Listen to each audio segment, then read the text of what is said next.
Okay. We're going to try this one more again. We're going to try this one more time.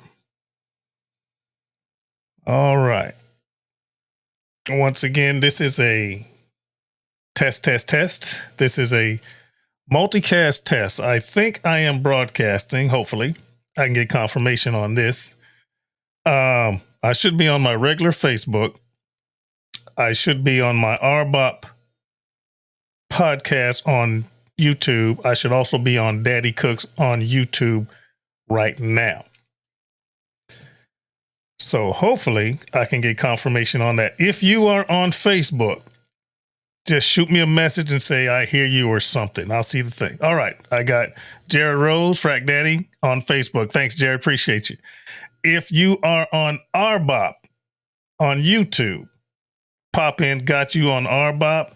If you're on Daddy Cooks on YouTube, let me know you're on Daddy Cooks on YouTube. I want to make sure this is going in all three places. All right. The reason I'm doing this is I'm trying to figure out where I could broadcast normally. Okay, I got Spriggs. Hey, James, military buddy of mine. How you doing? From Facebook. LinkedIn, I have not been approved, so therefore I cannot broadcast on LinkedIn. Periscope, I heard, has gone away, so I can't do that.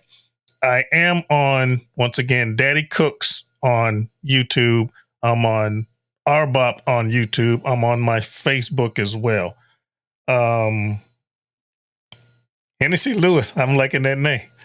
All right, Johnny Max, what's going on? Jermel got you. Jared Rose got you. All right, what's going on, guys? The reason I'm doing this is practice for me, and I also wanted to test my stuff up. I have a different format. Okay, so let me start here. First, I want to make sure that banners are good to go. All right, that's good. That's good. One that's not scrolling. Okay, that's good. Now, if I was doing my podcast, I would come on, not on Daddy Cooks. I'd be on RBOP, and I think this would be my first overlay. Bam, bam, bam. If hopefully y'all can see that, I'm sure you can. Hey, Ryan. Okay, Ryan. I got Ryan on Facebook. That's cool. All right, now if I were to transition to a guest, let me do that first. Let's bring me in again, pal. If I brought me in again, that is the overlay there. No overlay, overlay. That's where the conversation would be. If you were my guest, obviously I would get your picture, your name, and then the lower third right here, bam, would go up so that your picture and your name would be there. All right, let's go back to comments real quick. Can't see them. All right, you see the overlay? I have subtitles on. Can you see subtitles? I don't. Let's okay. If subtitles are on, I'm going to. I might leave them. You never know. Might have somebody that's disabled that wants to hear this. Okay, now, folks, when I get ready to start out,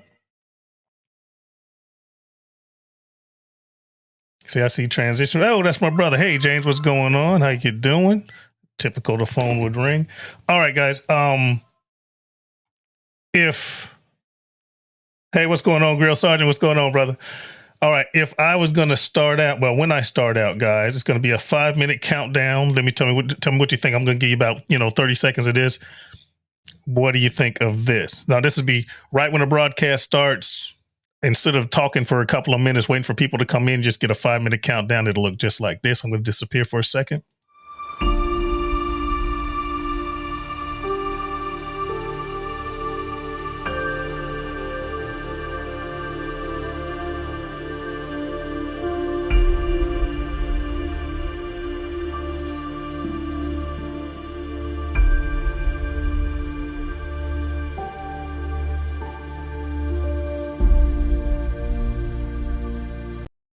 Okay.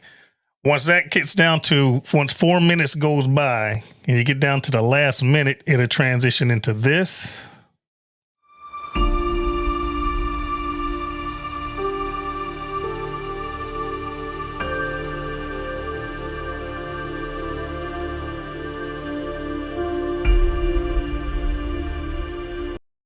And then after that counts down, you guys would see me like this. No, you wouldn't. Let's go back to there. Let's change this to that. And you would see me like this. Hey guys, welcome to our blah blah blah yakety smackety. And I'd be doing my talking. And then I introduce my guest.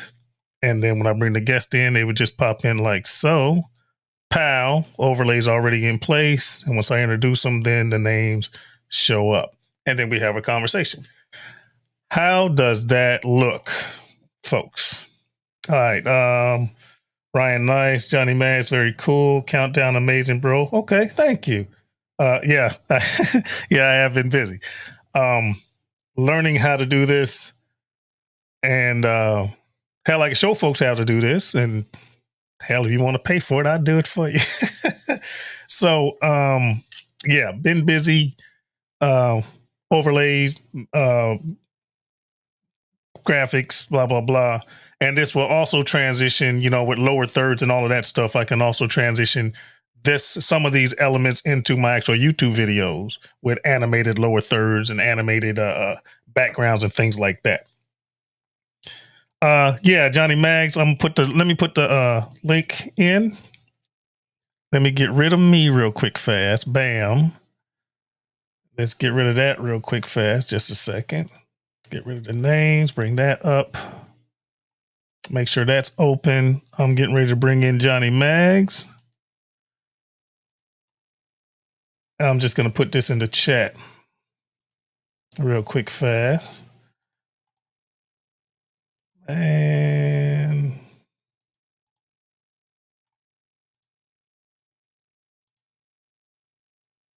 all right, Johnny Mags, hit that. And let me get him in here and let's see how this transition will work out. Let's see how this works out. Oh, thanks, James. That's y'all put y'all hands together for my big brother. He said that looks amazing. Thank you so much. All right, we got Johnny Mags. So the way I would do this, I'd be so-and-so, yakety smackety, blah, blah, blah. Guys, let me introduce Johnny Mags, pal. And there you go. What's going on, brother? What's happening, my friend? Oh, same old, same old. Now, once again, if you were here and were actual guests, pal, your name would show up right there. It would be your picture and Johnny Mags, the big sexy mofo, or whatever your title would be that day. How you doing, my friend? I'm hanging in, brother. How are you? Nice. I'm doing good. I've been offline for a minute. I've been doing something. I can't really talk about it, OPSEC type stuff, but I'm back from there doing what I'm back to trying to get back into the new normal. Hey, what's going on, Josh and Babe? So there you go. Let me answer this question here. My brother says, what device am I using? Okay, I'm on my killer computer right now, and it's a monster rig, gaming rig. I'm broadcasting through StreamYard, but in StreamYard, you have the ability to do banners. Like if I want to do a banner or a ticker, all I got to do is just bam, hit that. I got a ticker. If I want a stationary ticker, I can just, it'll just pop up and not move. And then as far as branding, if I want to put up another logo, Pam, but I just think that would be too much. I already got, RBOP up there one time. And then the rest of these, James, are just overlays. I can take that down, pal. It's just blank. I can take that down, blank. This is how it would normally look. Actually, no, this is how it normally look for StreamYard. But if you know how to make your own graphics, then you could change them up as you see fit.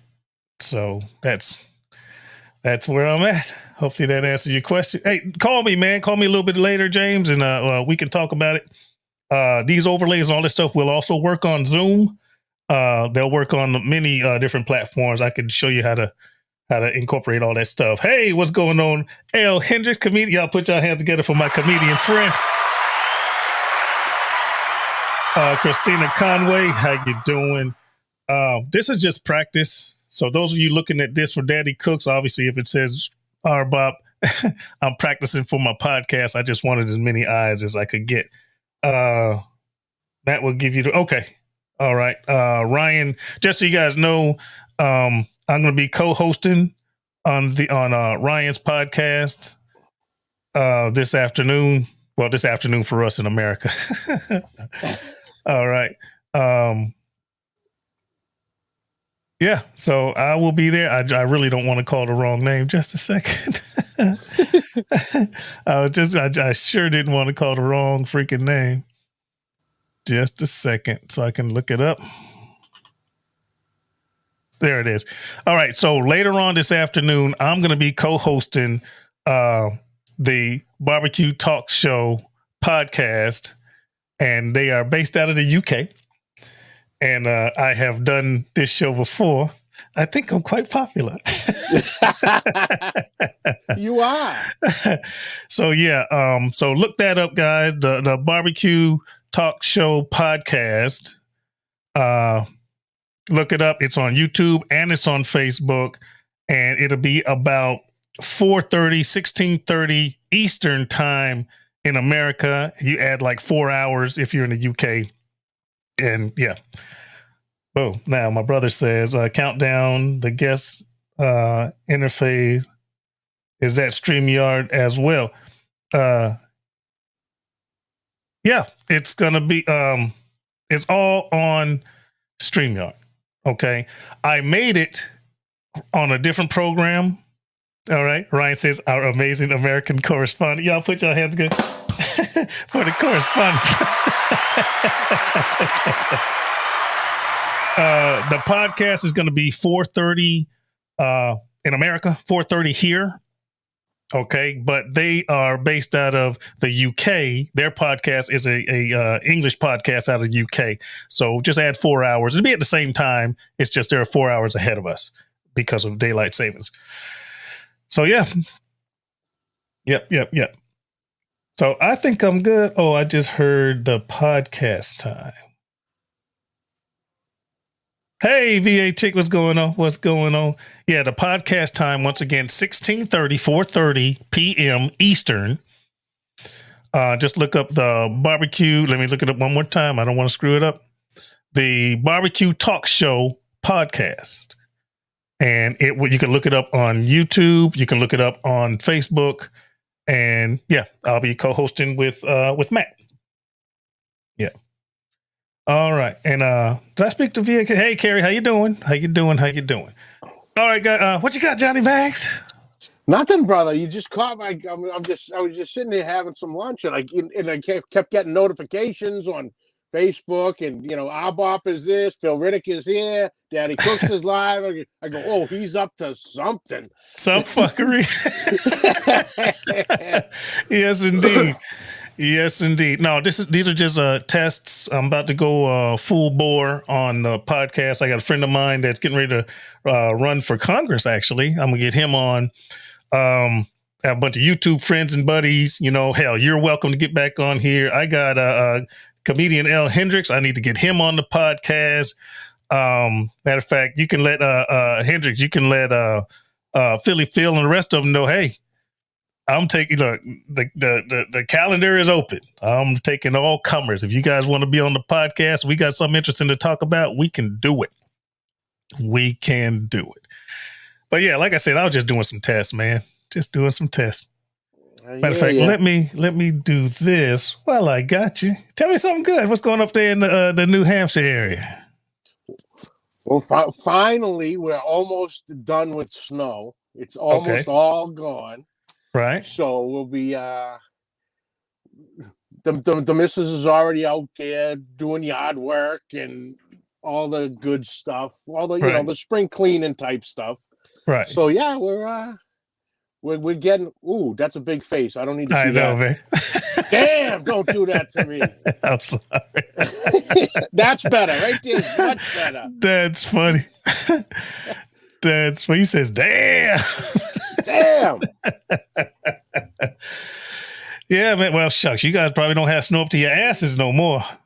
No, it's so funny down here at work. Now I'm in Massachusetts, so I'm like call it an hour and a half away from the house. There's not a piece of ice on the curb or anything down here. Wow. Go up to my house. I still got ice and stuff in the piles in the backyard, but that's almost gone. Yeah, it's funny. It plays tricks with my mind, baby. How far are you from Worcester?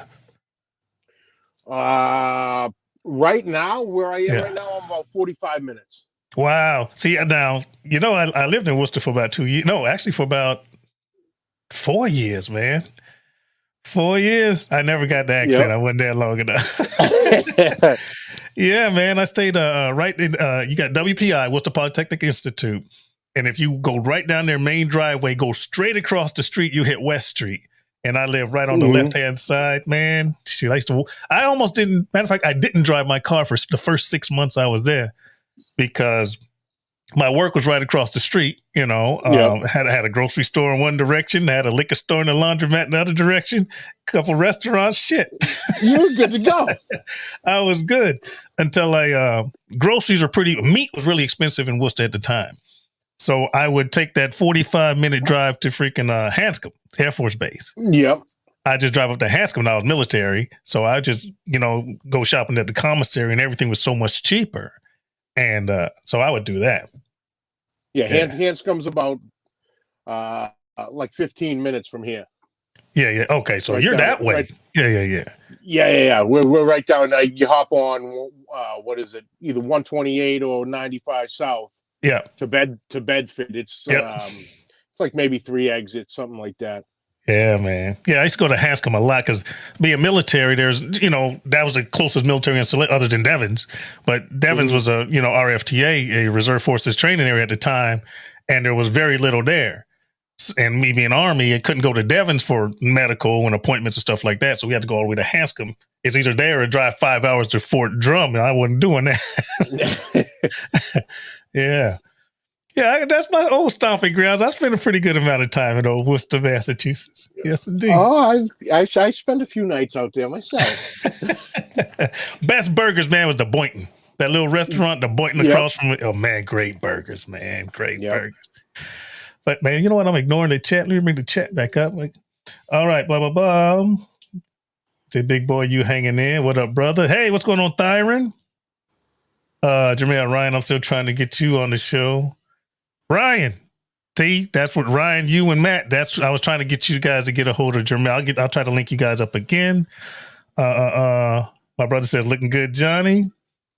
Hey, come on, you're welcome anytime. Nice. And Johnny's mic is sounding good yeah, man, your headphones sounding good, brother. My brother says that. Not bad. Dustin DeWin says, good afternoon, all good afternoon. Dustin, what's up? Shoot, man.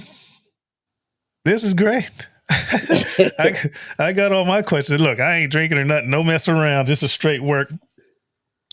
Straight work. Maybe. Now, maybe when I get on the podcast, that might change a little bit. Uncle Steve just texted me. He goes, "Hey, good looking hat. It goes with the postal uniform." I know, right? I know, right? All right. Hey, man. Appreciate you. No worries, brother. Man, I think I got all my answers. Quite hell, I might just hang out here and mess around for a minute. Got nothing else to do. Got nothing else to do. Shoot, anybody else want to jump in here? Let me see. The link's in there. I'll put the link in the chat one more time. If somebody want to jump in for a couple of minutes, I could always use another guest. Let me see if I can do that, pal. There's the link one more time. And shoot, let's see what happens. I'm fishing now. Fishing for dollars. Let's see what's that. I ain't doing nothing right now, man. I'm sitting here and watching the stock market. That's the thing I've been into right now. And shoot, man, I got tickers up. Look, I'll bring this up. Like I got tickers over here. I got tickers over there. I got, this going on in the middle. I'm watching it closely, what to buy, what to sell. Because I'm just chilling at the house, man. That's all I'm doing, chilling at the house. Nothing wrong with that, brother. Yeah, man. Yep. Trying to decide what I'm going to do. My brother said, can't do it. I'm in the bathroom. Oh, he said it's not coming up on Facebook. It's not? Okay, hold on, Ryan. This is what I will do. I'll go straight to Facebook and I will send it straight to Ryan, my buddy Ryan. Bam, bam, bam. I can't see y'all right now. Hold on. There he is. Send him the link. I heard somebody pop in. All right, I sent that to Ryan. Oh, y'all put your hands together for, here he is. Put your hands together for Uncle Steve.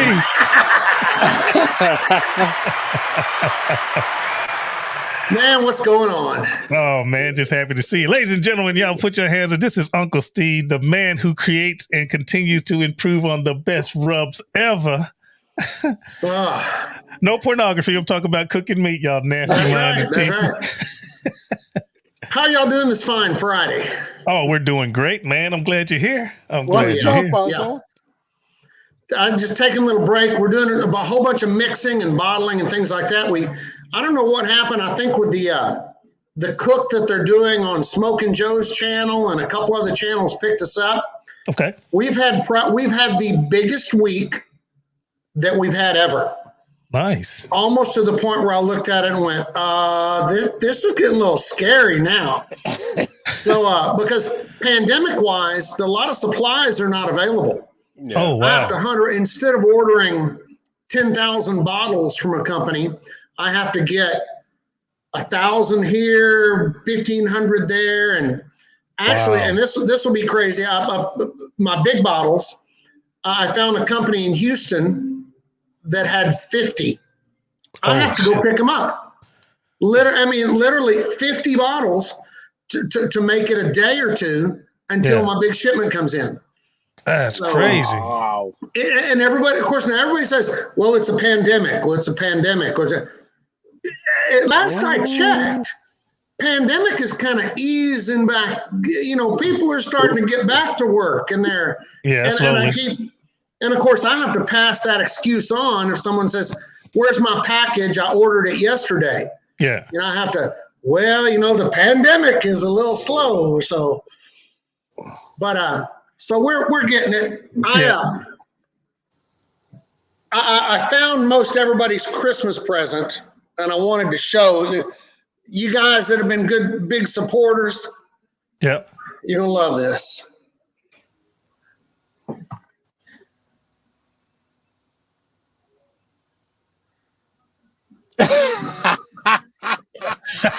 Oh, that's funny. That's a sexy pillow. I'm gonna tell you what. That'll get some action going. I know, right? Right there, Ryan. How we doing? You okay? You hear me all right? I've just got my earbuds in. So you sound good. Yeah, man. you sound good, Ryan. I'm going to bring in Thyron. Thyron want to get in here as well. Oh, yeah. Let's get Thyron in here. Look, this was just supposed to be a test. This is a test. It's a test to see who has spare time on Fridays. All right, let's get Thyron in here. I'm going to kill my other second camera. Bam. Nice. That's cool. Hold on a sec. I know what we're doing. We're going the kids' playroom. Hey, Johnny, I appreciate y'all running that little name change thing for me. Oh, not a problem. Phil, a lot of people don't know, about 2 weeks ago, a month ago, I got hit with a cease and desist. Oh, shit. Why? For using the term pig powder. It was a company that said, well, we have the trademark for that, so you need to stop using it. Oh, and man. I have nothing but lawyers in my family. Okay. So I put out, and they all researched it and came back and said, no, we'll win this case. It's real easy. They don't have pig powder because you can't trademark pig and you can't trademark powder. They're descriptives. Yeah. But so they had something pig powder. Okay. Kind of like I have Uncle Steve Shake trademarked, but I can't do it individually. Right. And so my one of my cousins, he said, so here's the deal. Yeah. It's going to run you about $5 to $10 grand, but we can win this. Okay. And I went, okay. He said, or the alternative, how much will it cost you to change the name? And I said, realistically, about $15. Okay. And so to measure out $15 to $5 to $10 grand, pretty easy choice during this time. Yeah. We can change the name. Yeah. So I shot off an email. Obviously, you went for the 10 grand, huh? Yeah. I shot off an email to the other company explaining that I'm going to change because it's something we've been thinking about doing. Right. And but if you want to go to court, we can, because you'll lose. Okay.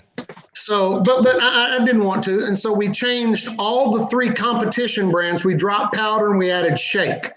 Okay. So it's pig shake, bird shake, cow shake, which is what it was being called half the time anyway. Oh, well, now I'm going to need one of each. Wink, wink, nudge, nudge. I know a guy. I know a guy. I'm going to need, look, there'll be a video on each one of them, I'm telling you. It'll be, in fact, I'm shipping out tomorrow morning. We have USPS, because I'm a supporter. They come to my house 3 times a week now, because we ship out of the house. They come here 3 times a week. Right.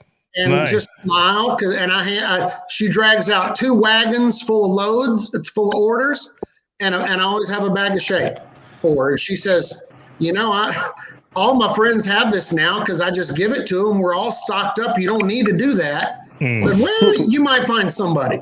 Nice. We got Byron in here. Yeah, put your hands together for TNT Barbecue. That Southern explosive taste. Hey, man. Wait, I gotta give one of those. Here it is. Wow, look, my tester turned into a full-blown podcast now. What's up, guys? How y'all doing today? Oh, we doing good, T. Drive safe, man. What's up, Brother Byron? I'm driving safe. I just wanted to stop and make sure everybody vote. Vote, guys. Vote. Smoking Joe having a competition. Uh-huh. I'm going against Rick Barbecue and Specialties. Right. I cooked some beef ribs. I think the beef ribs are the best beef ribs I can cook. Better than the better already better? Better than better.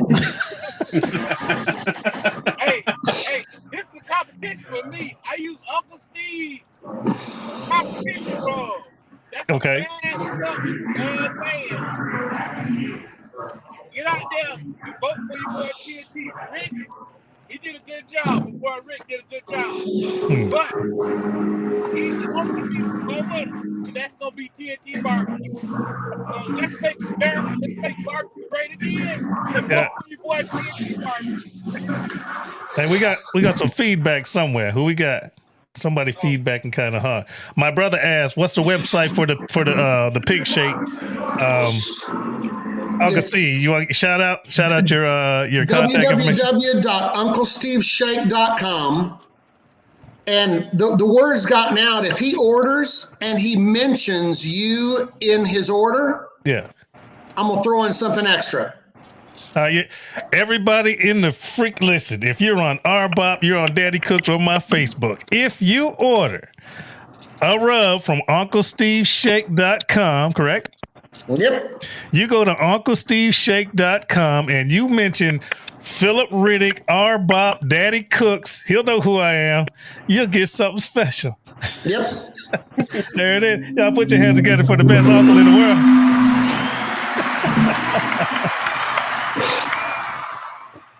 Yeah. That's cool.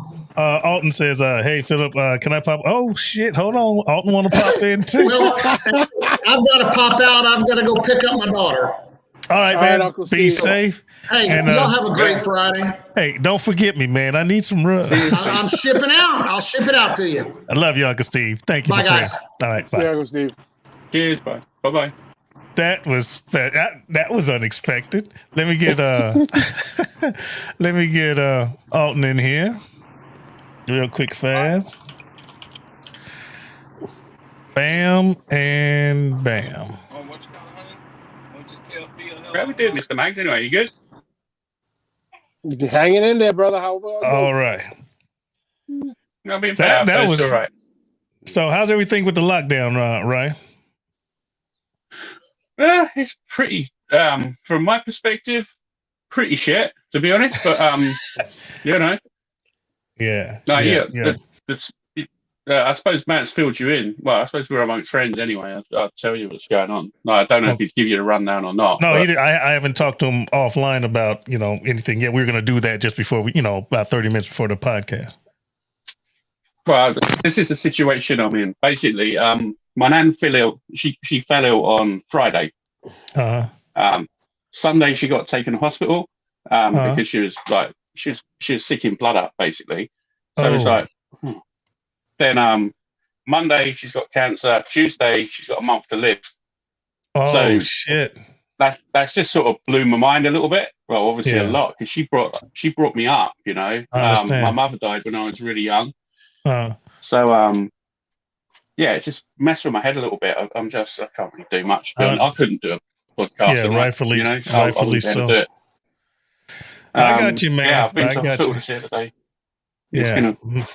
It's tough. Because we couldn't even see her up until a couple of days ago, and now they're saying we can't see her again because of the COVID things going. Yeah, so it's literally I've seen her once. I don't know whether I'm going to see her alive again. Yeah, I got you, man. Well, hey, everybody, those of you of the religious inclination, whisper a prayer. Please do whisper a prayer for Ryan's aunt. You said for her and. I'm sorry, your grandmother. Okay, so whisper a prayer for her and whisper a prayer for Ryan as well for strength, man, and comfort, man. You got friends, you're not alone, and you'll get through this, man. You can always lean on us. You can always lean on us, y'all. We got you, brother. Just blew my mind. Like I haven't seen her for I don't know. Best part of a year because obviously the COVID, you got to stay away and as she's old. So I was like, I got my jab. I got my COVID jab a couple of weeks ago. I'm like, fuck, I'm going to be able to go and see my nan now. And then bang, no, you can't. Yeah, you'll get through it, man. We'll get through it, man. My thoughts are with you. Dog father. Hey yo. Oh, you sounded good too. Looking good, in the studio setup and shit. Man, hey, I'm here, man. I'm here. What's cracking, fellas? Oh, what's nothing, man. This started out a test. I started out earlier today because I'm trying to be able to broadcast on LinkedIn, but you got to request it. It's got to be approved. I've done it once or twice. I've never gotten anything back. But then when I set up StreamYard, it's like, bling, you can broadcast to LinkedIn. I was like, oh shit, maybe they approved me. So I put that in, and then there's another thing say, bling, you're approved for Periscope, which I just found out doesn't exist anymore. Maybe that's why it was so easy. just trying to expand the podcast. So, I can broadcast on YouTube. I can broadcast on Facebook. And, I was just trying to expand as much as I could. And, so I started doing that test and then started doing some overlays I wanted to check out and, a countdown timer I wanted to check out. And then in comes Johnny Mags, and then the floodgate came open and all my friends showed up. Hey, that's how it goes when you on top of the world, brother. Oh man, if I'm on top of the world, you on the moon because I'm looking up your ass. All right. My brother says, I got it, UncleSteveShake.com, all in one word. That's it. So what's going on there, dog father, brother Alton? Man, I tell you what, just getting things to slow down. What do you mean? You just got a lot going on behind the scenes, man. Oh yeah, I know it. Yeah. So, but I will throw this little tidbit out there for everybody, that's trying to grow their channels and all of that. Let's just say not all sponsorships are good sponsorships. Oh shit! Oh, I could have been told you that, man. I'll tell you, I could have told you that 100%. Man. And for those of you that are just watching, any aspiring YouTubers, be careful about what you accept. Absolutely. All right. And I say this over and over and over. All right. Depending on how good or bad you feel your videos are, blah, blah, blah. My production quality has drastically improved. All right. Now, my throughput, I don't put out as many videos as some people do because I have a lot of stuff going on in my life. But if someone wants you to put something on YouTube for them, ask for what you feel you're worth. I'll put it that way. Absolutely. What you feel whatever you're you worth. think that number is, you might want to multiply that by 10. Yeah, you're underbid. Okay. But yeah, ask for what you think you're worth. And then, be diligent about it. Like Absolutely. I said, I'm always gone and back. But, now that that's out of the way, bam. Just start, I'm gonna start pushing them and pushing them and pushing. I've been saying this for about a year now, pushing and pushing, but things keep coming up, COVID and Middle East and this and that. My life's kind of complicated. I'm all over the place. But once I settle down, then I can just start pushing and pushing. But my point I was trying to make is, if someone wants to, hey, will you guys, I want you to push this knife, a $20 knife. And guess what they want to give you for that advertisement? That $20 knife. Now, keep in mind, you got to film it, you got to use it, you got to edit, upload, in my case, multiple camera editing, music, blah, blah, blah. And that advertisement is going to be on YouTube forever, ever, and ever, ever. And if you're willing to accept $20 for that, cool. I'm not. That's all I'm saying. I think you hit it on the head, brother. That's all I'm saying. I think you hit it. When I first started, trying to grow and, get my foot in the game, so to speak. Yeah. You get excited, when you get those emails and people are hitting you up and wanting to send you this or send you that. And, finally somebody's watching me or, whatever. And, yeah. And like you said, man, when you actually get out there and do it, the numbers don't add up. Yeah. What they're getting out of you, versus think about it for a second. They're getting free advertisement, basically. I mean, what's the cost of a unit to them? Yeah. They send you a unit of product or whatever. And, you shoot your video. Like you said, it stays up on the platform forever and a day unless you take it down, whatever. Yeah. And they're making, I mean, yeah, you get your views or what have you and get your AdSense, whatever, but that's besides the point. Yeah. Let's talk about this endorsement that you're doing for somebody. And then you got to make sure that what you're endorsing is something that you'll actually use. And, because you don't want to have your integrity take a hit. Yeah. So, I mean, there's a lot of moving pieces to it, and one of the things that I would always say, and that is develop your own contracts. Develop your own contracts. Make sure that everything is in writing. Make sure you get, I would tell you get paid up front. None of that, we'll pay you on the back end type thing. No. Get paid up front. Yeah. And I even have in mind, the stipulations of if I make your, I'll get the product from you or what have you. Make sure that, hey, when I get the product, you ain't getting it back. Number one. Okay. It's not returnable. If I decide that I want to do a video on this, product or whatever, we'll proceed forward. But whatever unit you give me, you need to give away to one of my subscribers in a giveaway. Okay. Yeah. So, throw stipulations like that in there. And then once I create the video or whatever, I'll get it to you for review. And if you decide that you want me to change anything, now we got to get charged. I'm charging you for, going in and editing. For revisions. Yeah, the revisions, the editing, it costs you some time. Yeah. Yeah. So you got to put all of this stuff in there, man, and get it, up front. And, everybody's on the same page. And if everybody can live with it, then cool. And if you can't live with it or if they can't live with it, walk away. Yeah. Yep. I got picked up and I still owe them some more videos. I had to go. I can't. I'm so annoyed. I've got like less than 500 subscribers. Give me fuck. Ryan, trust me, it'll come. Yeah. Well, I ran into that issue early at the end of last year. So right around Thanksgiving, Christmas time, a certain company who reached out and for a partnership and sponsorship for the podcast. Yeah. Okay, we'll give it a shot. Okay, we'll sign on for a year if you can get 10 uses of this promo code.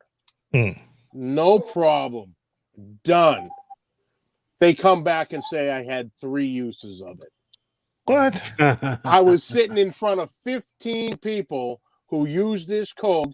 Everybody is holding this in possession of this said product. And they come back and say, no, your code only got used 3 times. Wow. Yeah. Okay, forget it.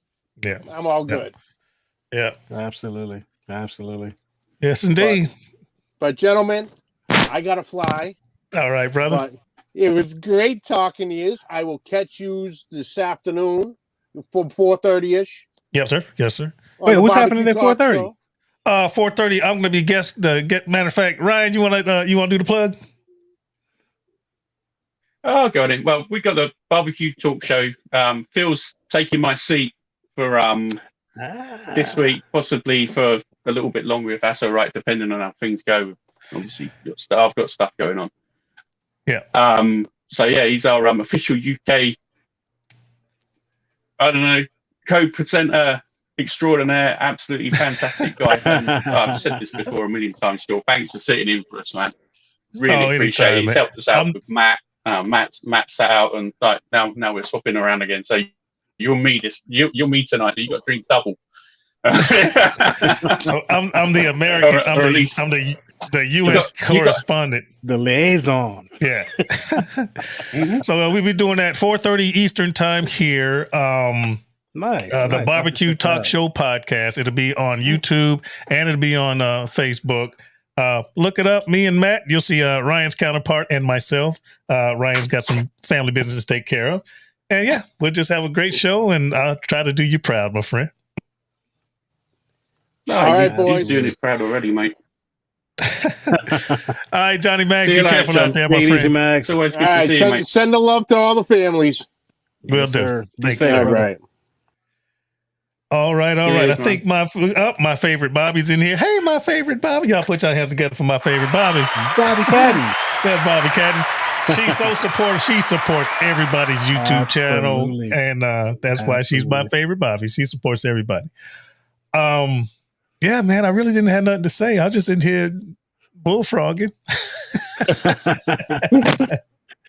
So now you get to talk about, how you got all this whole studio thing together, and I'm seeing you simulcasting on YouTube and Facebook and getting all kinds of professional. I mean, come on, man. Well, being away, you got to have things to do. So, I make my own overlays. I'll run through. We got some different people in here. Let's go to I've been playing around with that a little bit. All right, Ryan just popped out. Making your own overlays isn't really that hard. I did mine through Canva. Mm-hmm. Okay, I did mine through Canva. I do have a paid Canva account. You can do more if you have a paid. Okay, Ryan's back. It's not that hard. You can start with their own templates, or you can make it. We hear you, Ryan. You're here. All right, cool. You're here. So all of this, man, I did well, let me do this. This is the StreamYard 30-second countdown.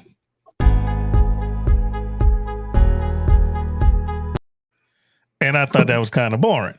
Yeah. So, and normally when I start my podcast, I start talking for about 5 minutes, wait for people to pop in, and then start the show. But instead of just sitting there for 5 minutes jibber jabbering, I can get everything set up, and then I'm gonna lead like this.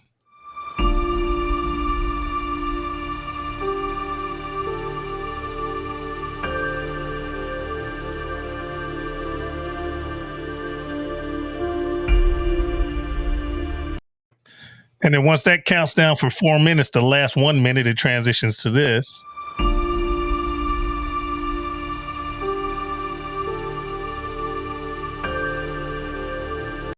And then once it counts down to 0, bam, then you just start the show. Hey guys, blah, blah, blah, yakety smackety.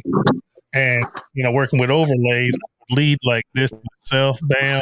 So I got, the podcast name, and then, my little contact information, blah, blah, blah. And then when I bring in a guest, let's say I'm bringing in you, Alton, it'll automatically transition into this right here. Hold on. I'm going to pop you out for a second, Ryan, just so this looks right. Don't go anywhere.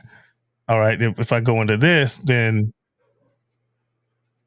pow, this background, this overlay shows up by itself. All kinds of professional, man. And overlay. Okay. And then if you were my guest, I would bring in you and your picture would be there. And, got Alton from Dogfather, blah, blah, blah, blah, blah. Yeah. So that's everything I was playing with. Let me get Ryan back in here. Let's kill that. That looks good, man. Thank you, sir. Appreciate it.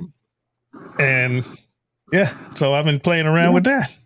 And I've seen there's a YouTuber that I believe is sponsored or affiliated with StreamYard or whatever, and she does a lot of this. Yeah. Trying to get you educated on how to do all this stuff or whatever. Yeah. And I saw a little bit of that on her channel. Yeah. And I thought, man, that's pretty cool. And I played around with it a little bit, one morning, and this has probably been, I don't know, 3-4 weeks ago. Yeah. And I haven't had a chance to get back in there, but I see that some of the stuff that you're doing is exactly what she was talking about in her video. And it's pretty easy to to upload it into StreamYard and blah blah blah. Just knowing what button to push, right button at the right time. Now you can also do for your YouTube videos, you can animate backgrounds, and they have the don't forget to subscribe and blah blah blah. You can make all of that and animate all of that, and then when you save it as a save it with a green screen back screen. You can select a green screen and then just save it as an animated GIF, and you can upload that into your videos and just resize it. And just resize it, and it's a green screen, and make sure it's transparent when you use the chroma key, and bam. So instead of spending money to buy that from people, I've just taught myself how to make my own graphic So are design. you doing that through you doing that all through Canva, even the motion stuff? You can do it all. You can do it all through Canva. Yeah. I have to, because I know I use Canva. I don't have a paid. I might as well get one now because write off. Yeah, exactly. But I know that they have a lot of stuff on Canva, man, that I think a lot of people are not taking advantage of. Yeah, you can even do a lot of stuff. You can do a lot of stuff even free. But what I was amazed about in Canva is even if it has a design, because you can 360 and change, it doesn't matter. You can. Okay, let's say you have a rectangle and a triangle. You can make an arrow out of that. Just extend your rectangle, turn the triangle a little bit and lay it over there and save it as a group. There's so many things you could do with the pre-existing shapes and images and pictures and frames. You can make just about anything, any size. You can animate it. You can add music. If you're downloading a PNG, you can make sure it's a transparent background so you can use it as a photo. Or you can green screen it and save it as an animated GIF, or green screen it with some of the screen as a background green, motion, whatever. I'm sorry, a piece of video, and just shrink it down, green screen the rest of it. You can stick it in anything. Yeah. Well, let me ask you this, because I don't know if you know, but I started doing. I've been doing some live cooks, right? Live cooking streams on Grilla Grills. Facebook page. Okay. And so one of the things I've been looking at, because I remember a while back you were doing live cooks in your kitchen. Yes, sir. And you had your multiple, sources, and you were cycling through and all of that. Yeah. And so like one of the things I don't know if you're familiar with it, but I've been looking at that Black Magic, the A10 Mini Pro. Yeah, I've been looking at it. Have you really? I have been looking at the reason I haven't pulled the trigger on it is because one of the cameras that I use. All right, okay, this right here is a freaking a Sony mirrorless. My A-roll camera downstairs is also a Sony mirrorless, but those two obviously I can use HDMI out into the A10. Okay, A10 Mini or A10 Mini Pro. But this camera here is a Logitech, and this is a freaking webcam. It's a webcam, so it's USB. there's no input for USB for the ATEM, and there's no adapter except for some guy out of China that's trying to sell his wonky little adapter for like way too much. But I want to go with 3 cameras, but I don't want to have to buy another mirrorless, and my webcam, you just can't plug it in. You just can't plug it into the ATEM. Now, what I could do and I'm just wargaming now at the top of my head, is plug the ATEM, which would control 2 cameras, and then just plug in the USB and see if it'll get recognized through StreamYard. I was using OBS, but for some reason, the remote control that you can put on your phone, for some reason, just stopped working I couldn't figure out how to get it working. So the last live that I did straight through StreamYard, and I was just changing cameras through the software. Right. Which I'm trying to, excuse me, I'm trying not to do while I'm doing cooking. Yeah, because it's extra clicks. Exactly. And so like with the ATEM, you've seen it. You can push a button and you're good to go. Yeah. So so if you're using the webcam. Yes, sir. And your USB, you still, what I was thinking was that you could still run it through, if you have your other cameras running through your ATEM, what have you. Right. Could you still run a webcam through? I guess you wouldn't even really need to do that through that.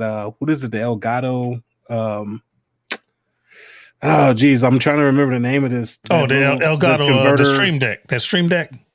Not the Stream Deck, the converter or whatever. Oh, you don't need to use I know that's what this is running off of. Yeah, but you would need that for the camera and not so much a webcam, right? Well, the problem with that is you plug HDMI into the Elgato, and then that converts it to a USB to your computer. Okay. So if I wouldn't need that at all if I ran it straight through the ATEM, because the ATEM is going USB. For HDMIs. Right. So all the HDMIs are going in. Problem is with my webcam, it's not an HDMI. And to my knowledge, there's no HDMI there's no USB to HDMI adapter. Dude, I could have swore I saw one. Now they have HDMI to USB. They don't have USB to HDMI. I'm gonna have to look at that because I was talking about this with one of the guys that I know he's kind of one of those big streamer type guys or whatever, and he's the one that put me on to the ATEM Mini. Yeah, man, I've been looking at the ATEM, and then they have the other one. The next one up. No. Matter of fact, I'm gonna move this over here. I'll show it to you better than I could tell you. But what you were saying, keep talking while I figure this out. Because so you have that the ATEM Mini. Right. Pro, and then you have, because there's 3 versions of it. Right. And so the one that's the Mini Pro is and the then middle. Right. And that other one is the higher one up, but apparently that one is good for if you intend to take your live streams or your feeds and it'll record them so that you could then chop them up, put them in your videos and edit them however you want to do it at a later time. Which I think is pretty cool. So that's recording it. That's basically taking it as a live recording as well and storing it for edit. Then, yeah. That's cool. All right. I think that one is like I want to say it was either $8.99 or $9.99, something like that. Mm-hmm. So that's going to be splitting it down into separate channels as well then for editing for that sort of. Yeah. Wow. That'd be super easy to use then. Because editing live streams is. Oh yeah, I have to do it every Friday. Sometimes it's more complicated than you need it. All right, you got this thingy here, which is also does the same thing the ATEM does, about the same damn price too. All right, that's a video switcher, but this once again does not have a no USB. Then you have the ATEM, right? That's the yeah. I think that's the same price everywhere too. That's not a good photo of it. Where is it? Now you have this one, man, the YOLO. I've seen that one too. That thing's crazy expensive, man. It is. And that's why I stopped looking at it. Look at that, man. That thing's like almost, look at that. But does that one actually Oh, it is a recorder though. So that one is actually along the same lines as the upper end A10 Mini. Exactly. It's which is about the same price. Yeah, it's a recorder, but it does have. I think it will take one USB, and then look, it's got a look, man. Got SIM card. Where's my mouse at? SIM card you can put in there. Then you got a memory card. Then you got your HDMI. It's got a little bit more expandability then. Exactly. Well, but that's why it costs so doggone much. Hey, but when you're making all that money, your channel is making there, Phil. I mean, oh well, I ain't big pimping, man. I'm trying to grow up and be like you. There you go, man. Yeah, see, I was looking at that one too, and I decided not to go with this one. Yeah. If I go with, I think I'm going to go with the Mini Pro. Okay. So this one, I remember seeing this one. So the difference between the Mini and the Pro. Let's see if I can find the Pro real quick, fast. No, I can't. Anyway, let me stop screaming. Stop streaming that. And yeah, I was thinking about doing it, but there's just no way. I didn't want to buy another camera, and I used either 3 or 4 cameras depending on what I'm doing. Now I could use my 2 HDMI's and just prop up my laptop because I do use a laptop camera. That might get it done. Well, one of the things that we were talking about this, for what we're using it for, and for me, kind of what I'm in the process of doing is doing a little converting on Barbecue Boulevard to make it more of a permanent setup. Okay. So that I don't have to, like right now, man, it's a pain in the butt when I go film. I got to grab my lights and grab my booms and and take all this stuff out there and get it set up. And then I'm moving stuff around and believe it or not, sometimes it's easier to use one camera and move it around and cut and edit. So it makes it look like I've got multiple cameras, I do that a lot when I'm editing, when I'm just shooting a video, because I can make it look how I want to. Right. But let me get some of these. My brother says just made my order for sweet and spicy rub from Uncle Steve. That's good news. Nice. You're gonna love that stuff, man. We got Jermel Thomas. He is the cam link. That's what matter of fact. Look, about. I'm about to bring him in right now, guys. Y'all put your hands together for my business partner. Yeah. In fact, you had Jamel on your stream a couple of weekends ago. I did. Saturday or Sunday, and it was right when I was leaving work, dude. I was on the way home, and I couldn't watch. I was like, "Damn it, man!" Jermel Thomas. He is the creator, the executive producer. He's the boss of the IOW network. I often wondered network. This young fella, he probably my age. This young fella is about to break out with his own production company, internet radio station. He has multiple channels to include RBOP. My RBOP podcast is part of the IOW network. Nice. 3, 4, 5 different podcasts. So he's trying to grow into something bigger. What you got there, Jamel? What's going on, man? I'm only gonna pop in for a second. I'm still out here hustling up on some money. But I heard y'all talking. The other device is called the YOLO. I just popped the YOLO up, but that thing's up there in price. Yeah. And he put Cam Link.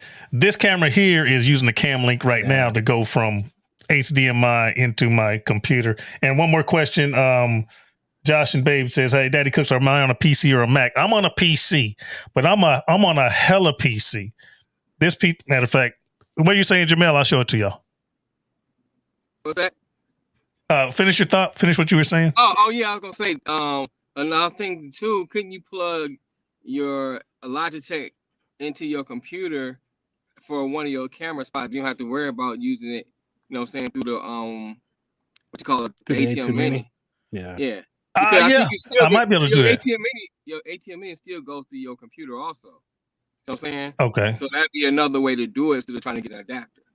See, the only thing I think about that is I think that the purpose of using the ATEM Mini, if I understand you, I think you're looking at it the same way I am, is that it's external of the PC and you're able to just push button instead of having a click or whatever. Now, the question I would have is if you have, say you had 4 sources going through your ATEM Mini, and then you have that webcam running externally into a USB into your PC, you're not going to be able to control it with your A10 Mini. Right. So the only way you would be able to get that source up is by actually pausing and using your mouse to click on whatever, which I think is what you're trying to eliminate doing, though, right, Phil?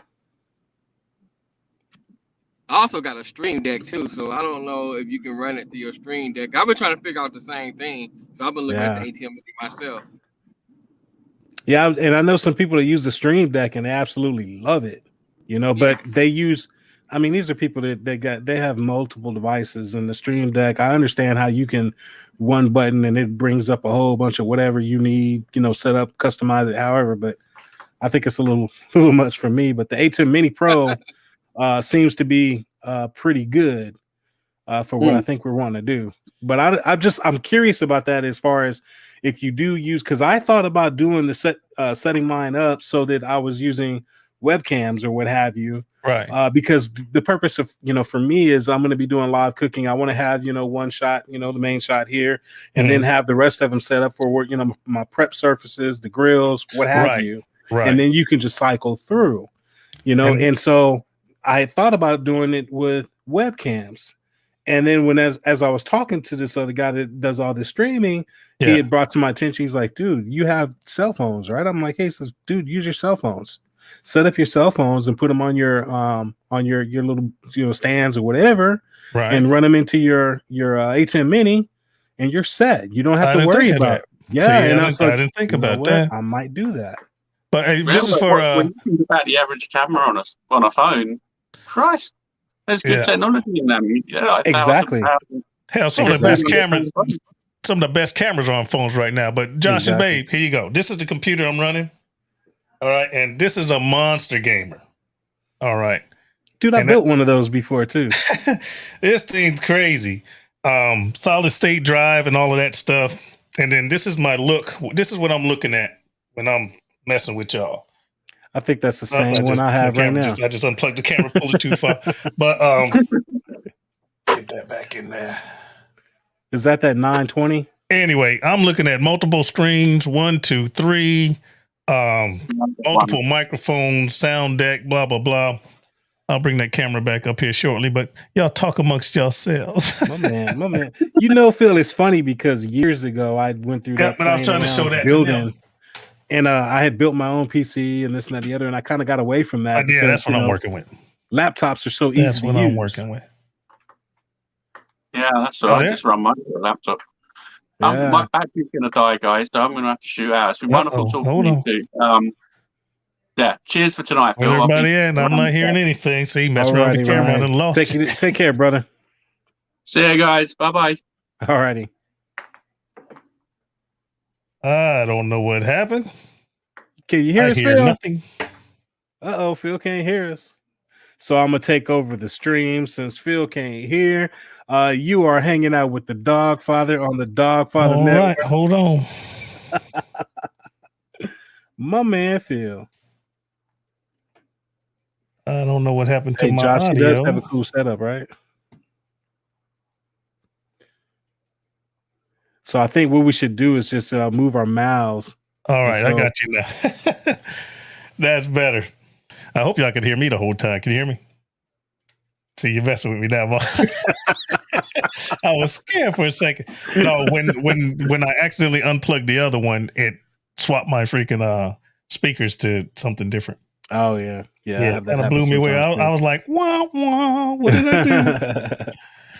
But no, like I was saying, a buddy of mine was saying, if you set it up using cell phones, man, you can absolutely achieve the different feeds that you're looking for without having to go out. Because see, I use a mirrorless camera as well, but the camera that I use is a Canon M50, and it doesn't have a clean HDMI out. See, and that's the problem I have. I have two, my two cameras that I was using before I even thought about going live. They're great cameras. I can exchange lenses and all of that stuff. Yeah. But I can't get a clean HDMI out of it. Absolutely. And that sucks, dude. Yeah. And then you're looking at, well, if you want that, now you got to go buy another camera. Right. Now, fortunately, this one and the other one, my two Sonys, my daughter and my wife bought them for me for Christmas. a couple of years back, last year or the year before, high-end camera, I wouldn't have bought them. Because they can get up there. That's what love does for you. Yeah. I might get another one eventually, but I'm trying to make do with what I got. And that's why I might go the cell phone route. Because you can absolutely run a HDMI cable from your cell phone into the A10 Mini Pro. That's and a good idea. Set up you could set it up, and so therefore you would have what you need. So I'm like, you know what, I might do the cell phone route. See, I use my phone anyway for not B-roll. Well, sometimes I do use it for B-roll. Sometimes I do too. I use it for B-roll, just a slow pan shot or some. So folks, some of those funky shots you see in my my B-roll footage comes from my phone. Yep. And matter of fact, all my sexy shots, all my food porn, I use my phone to shoot those. Yeah. Well, and what's funny is because I've settled into using a couple of different lenses, with my Canon. And so like whenever I'm to the camera and I'm talking to you, I use my 16 mil, it's a 1.4 on it. Okay. And so I use that one, and it tends to work really well for that. It's actually made for people that are, vloggers or whatever. Yeah. And so that's why I like using that camera for, gives you the great bokeh effect and all that. Yeah. And so whenever I switch and I'm doing a food shot or prep or something on the grill or whatever, then I'm switching to my 22 mil pancake lens. Okay. Gotcha. And so those are the two I'm using like constantly. Because you don't need any bokeh, you just need clarity. Exactly. I got as long as I remember, because that one is a 2.0. Yeah. And as long as I remember to adjust that aperture to, 5.0 or something, then I'm good to go. Yeah. Yeah. So, but if I use the cell phones, then I can run those into the A10 Mini, and then we should be good. And depending on the phone, depending on the cell phone and the app, you can download apps so you could access the actual treat the cell phone camera as an actual freaking DSLR or freaking mirrorless. Yeah. Where you can adjust the ISO and the absolutely. aperture and all that. So absolutely, for those of y'all listening, there's 3 things you need to concentrate on when you're doing photography, or also when you're doing video. Your ISO, and that means nothing. ISO is the name of it. It's your ISO. Okay. In search of.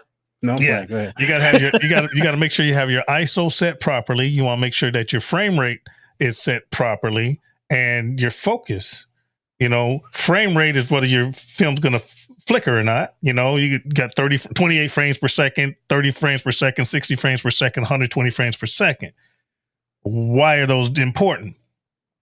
30 frames per second is what you're normally used to look at. 28 to 38 frames per second is what you're used to looking at on TV and movies.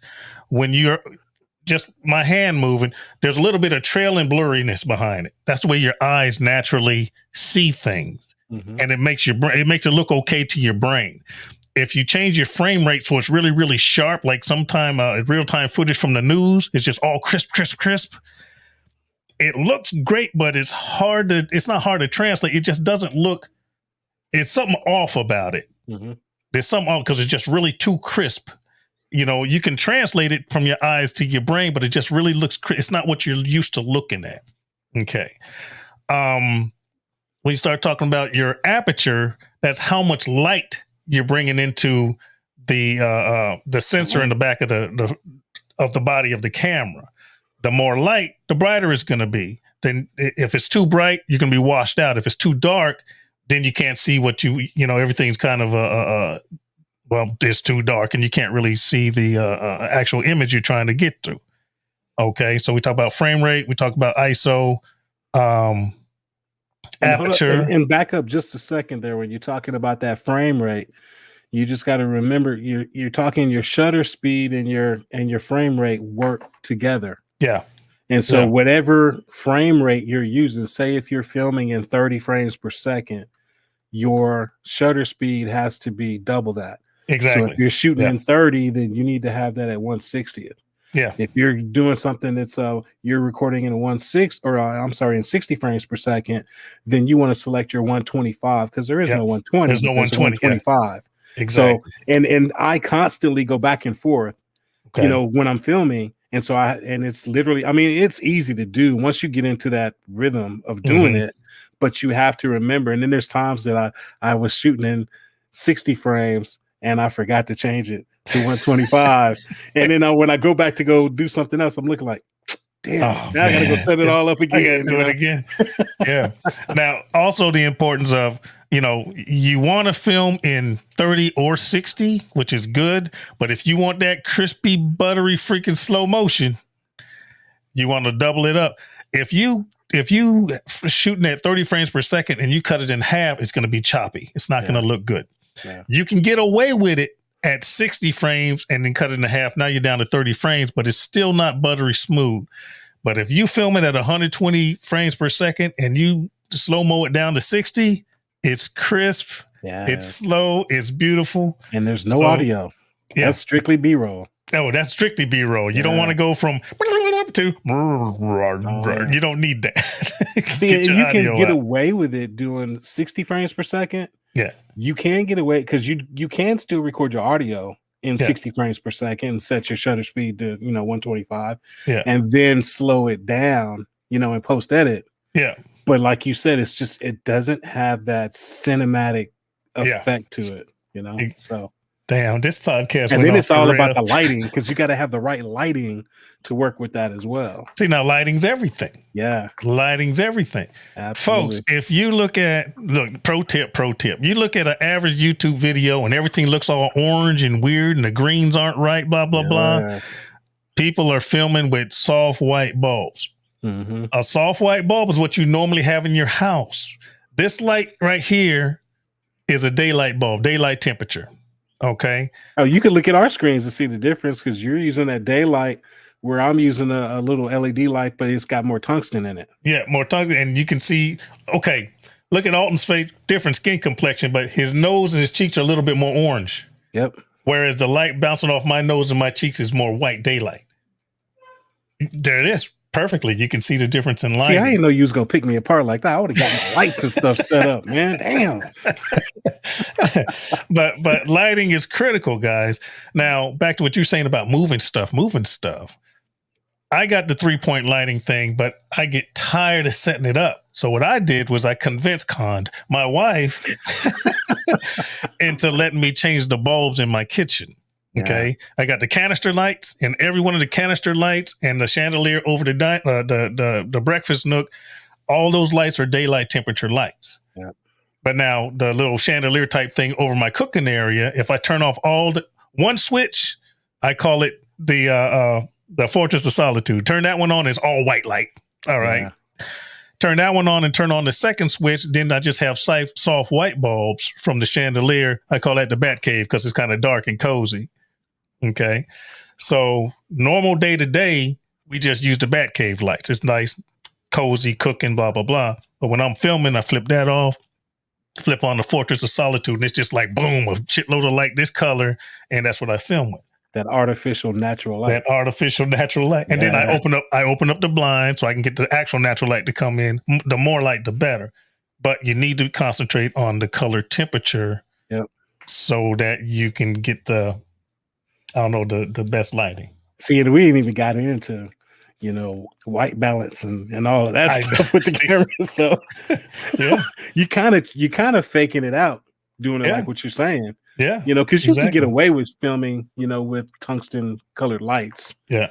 But you have to know how to set up your camera and all of that stuff. And then get into post edit and color grade it. And it just makes that amount of time that you're editing go from this to this. So exactly. Now you get into color grade. Oh man. So the funny thing is like I was saying, we're trying to get this more permanent setup back here.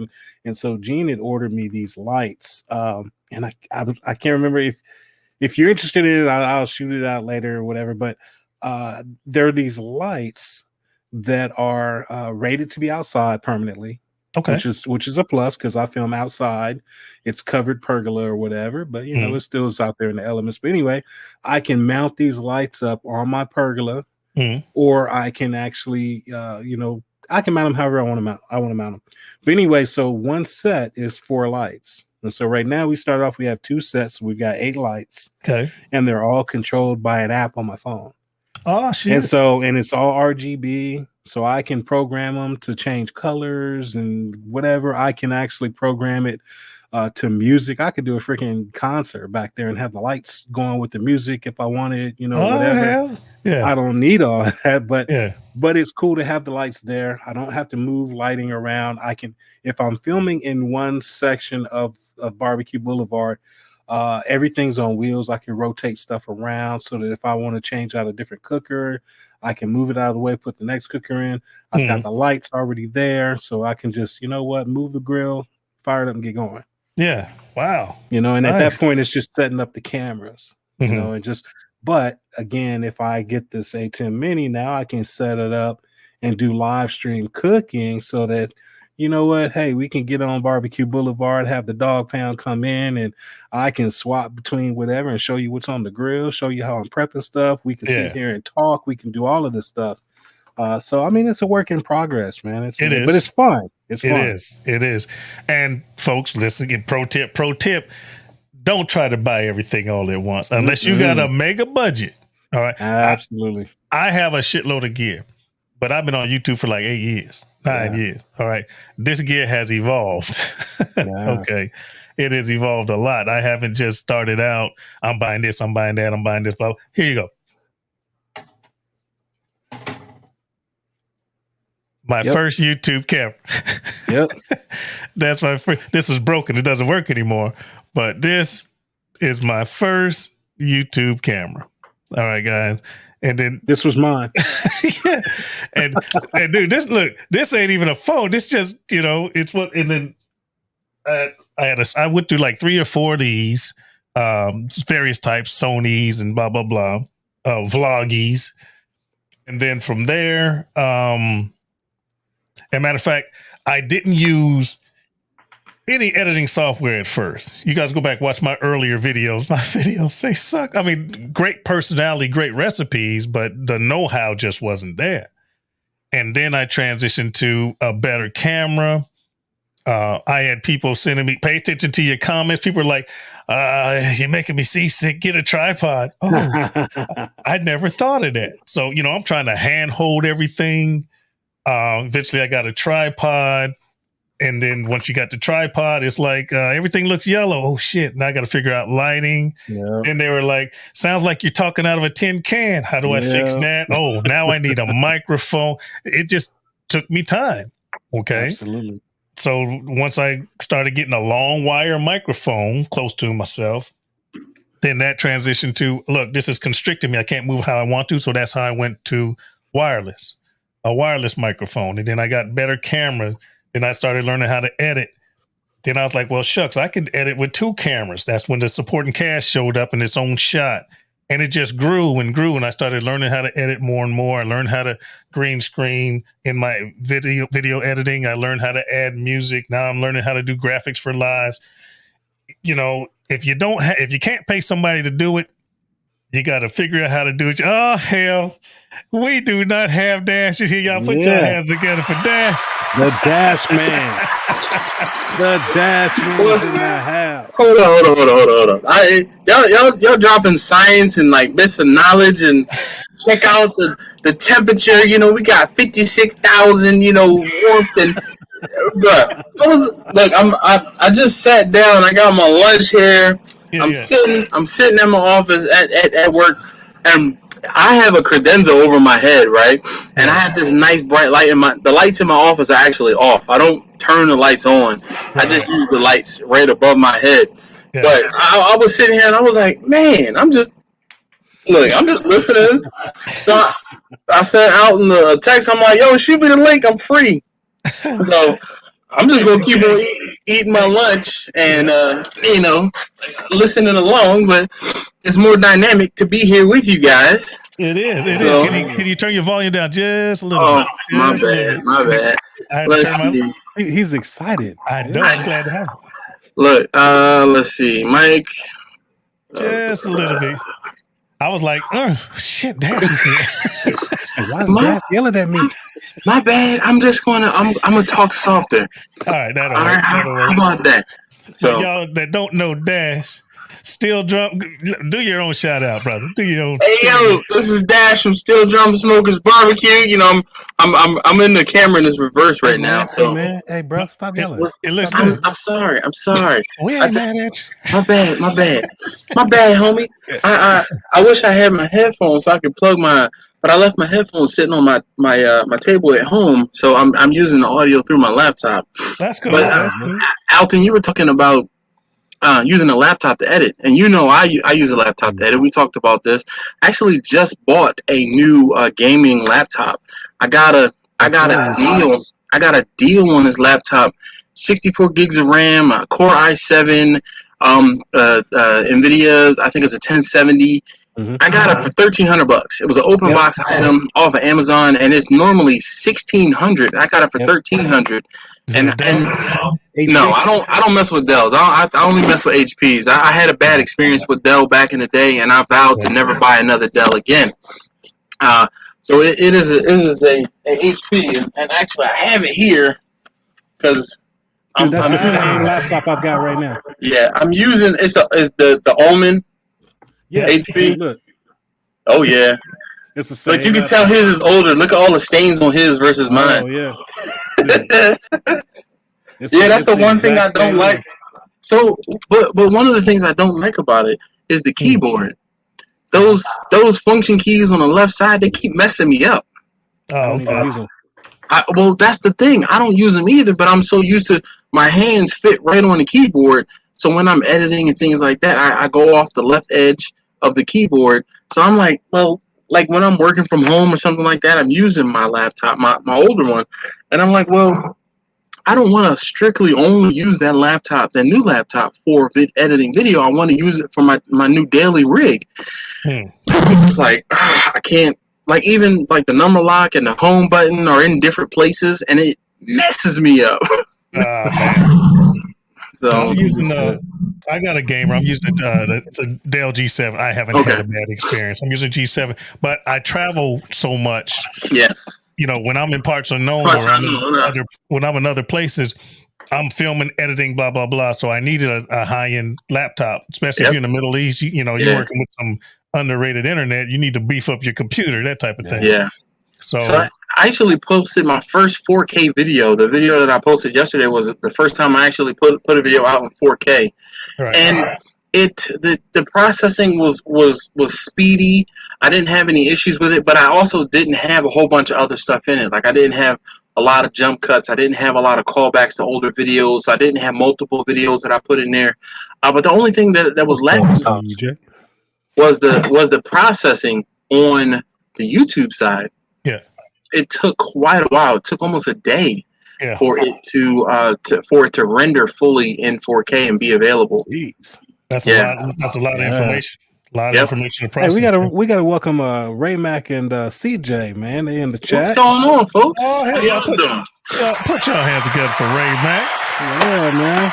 And CJ. Matter of fact, congrats, Ray. CJ, on the 50,000. Yeah, congrats. Look, CJ didn't pass me. I got to put the work in now. Right? Me too. CJ passed me and Alton. Well, our Alton passed me too. He jumped on that what was that hashtag shorts, man, and blew up. Yeah. It's all good, man. Shit, there's enough YouTube for everybody. Yeah. Hey, so question for you there, Phil, because you had mentioned earlier that you use your wireless mic, which is funny because I did get one and I used it. I've probably used my wireless setup, I don't know, 3-4 times. Now, what was funny about it was, and I believe I think the brand that I have is the Boya. I think it's the Boya brand. Okay. I know I have some Boya products, and for whatever reason in my head, I'm thinking that's what it is. Yeah. But anyway, I was using it a few times or whatever, and one of the things that turned me off on using it was that if one of the mics, if it dies, you don't know it. Oh yeah. And I actually had it to where I was in post edit, man, when I realized the dang mic died, and I don't have any audio. That sucks. Yeah. So I don't use it as much, and what I use a lot, and it's funny because people say on my videos, "Oh, dude, your clarity is there," and this and that, and blah blah blah. You know what I use? I use literally that little $30 little shotgun mic, with the dead cat on it that sits on the top of my camera. And there's times that, if I'm positioning the camera a certain way or whatever, I might turn the mic around so it's facing me, type thing, but the camera is facing a different direction or what have you, just to make sure the audio is clear. And that's really what I roll with, man. And we're talking like a little $30 mic. Yep. I have used a myriad. I really wanted to use that word. A myriad of microphones. A multitude. Right? A multitude. Yeah. A plethora. Put your hands together for plethora. Hold on. Wait. That's one of them words right there. Like it went from the dollar words to $20 words. That's that Texas education. Here's my go-to. Here's my go-to. So look, Alton, you were talking about the mic. I actually had a similar experience recently where I hadn't used the mic in a while, of course. And then I went to use it, and it started out fine. And I'm recording, and I'm looking and seeing the bars and stuff, and then all of a sudden it dies out, and I'm like, oh yeah. Oh, okay. I use a Rode Link film mic kit. All right. Now, what I don't like about this is it only comes with one. Yeah, it's expensive, and it only comes with one. So. Oh yeah. The one that I have, it came with two. Now I got another one, a Penta something. I'll show it to you another day. They clip on, plus they have a microphone. They come with two transmitters, one receiver, but it would get hinky. I'm in the middle of a live stream, and my daughter could talk, but I can't, or I could talk. And I was like, I can't have anything that's going to be inconsistent. It sounded good when it worked. Yeah. But, I can't have anything inconsistent. So one of the other things too, Alton, I'll caution you, when I use my wireless mic, I had to change from the basic, like the base channel. And I think that's one of the things that a lot of people don't necessarily do, because the first time I took it out of the box, it worked fine. The second time I used it worked fine. Third time it was garbage. Fourth time it was garbage. And I filmed all of those things before I went back and started editing. And I'm like, oh, okay, this is cool. It's working. But then after the third one, when I went to edit, I'm like, oh, I have straight garbage audio where you hear like my chain rattling and you hear my shirt rattling and then nothing but static because I was a little too far away or I had something in my pocket that was blocking the signal, all of those things. But then when I went to the middle, like the mid of the channel range, it took all of that away, and I haven't had an issue. And then same thing, Alton. Alton is, he's gotten on me about the audio on my videos, and he's like, buy this little $30 mic, and I have one. And when I set up some of the shots in my kitchen, looking the long way in my kitchen, I'll use that shotgun mic, especially if it's not just me talking. I'll plug that in. And then you can hear my kids or my wife or myself all talk at the same time versus me wearing the lapel mic. So, and it works really well. But you know what? Oh yeah, and you don't have to boost the signal or anything. Yeah, but one of the things you can get into that helps with the audio is there's a free software out there called Reaper. Okay. And I've been playing around with Reaper a little bit, because you can actually go through and like you said, Dash, with your recording and you got all this other stuff going on in the audio or whatever, it can filter all of that stuff out. Okay. So you can filter it all out. You can bring up it's got an EQ in there that you can go in there and move things up and down, set it up however you want to. And one of the things I'm trying to get better at using it, because you have the different components where you can put reverbs in and make the sound effects, whatever you want to do, but you can actually strip the audio out of your when you do your whole project, you can rip that audio out of it, go back, and clean up the audio, then put it back in the video, and then you have it all set the way you want. Now you can do that with what's this program? Where is it? Audacity. It's free. Yeah, Audacity is one. That's the other one. Yeah. Audacity is free. Now, depending on your audio software, depending on your editing software, and also depending on how you plan your shot. All of my audio is separate audio. Mm-hmm. Okay. But I also keep all of the audio for each camera. And then use that to sync it all up. Right, for syncing purposes. Now, my software syncs for me, but back in the day... exactly. Let's get cracking. So but what you can do is once you finish your recording, when you're doing your editing, then take that audio file, process it through. Now, I don't normally do this. I do it when I do audio books. I do it when I'm doing, I do voiceover and commercials sometimes for the IOW network. If you listen to one of their podcasts, all of their commercials I've done. Okay. You got to have your processing done a certain way for an audio book. If you're reading an audio book for freaking Amazon, what's the name of it? What's the name of that place where you order your audiobooks from? Audible. Yeah. So I've done a couple books for Audible. Okay. Huh. But they own, I got all this audio equipment, man. Come on.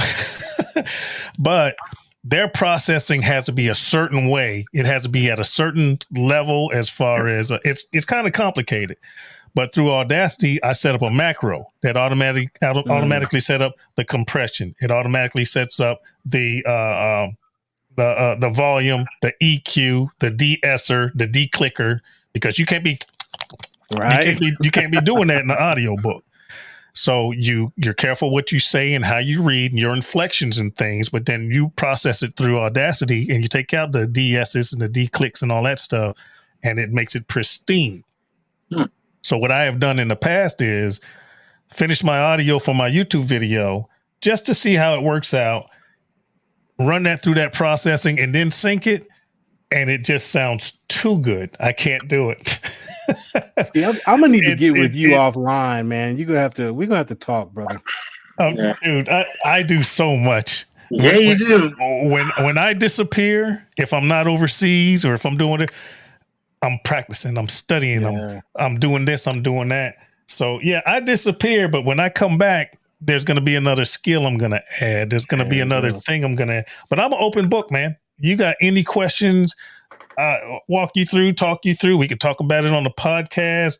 We can do a live, you and me on the phone or a Facebook Messenger, whatever. Yeah, man, we could chew the fat.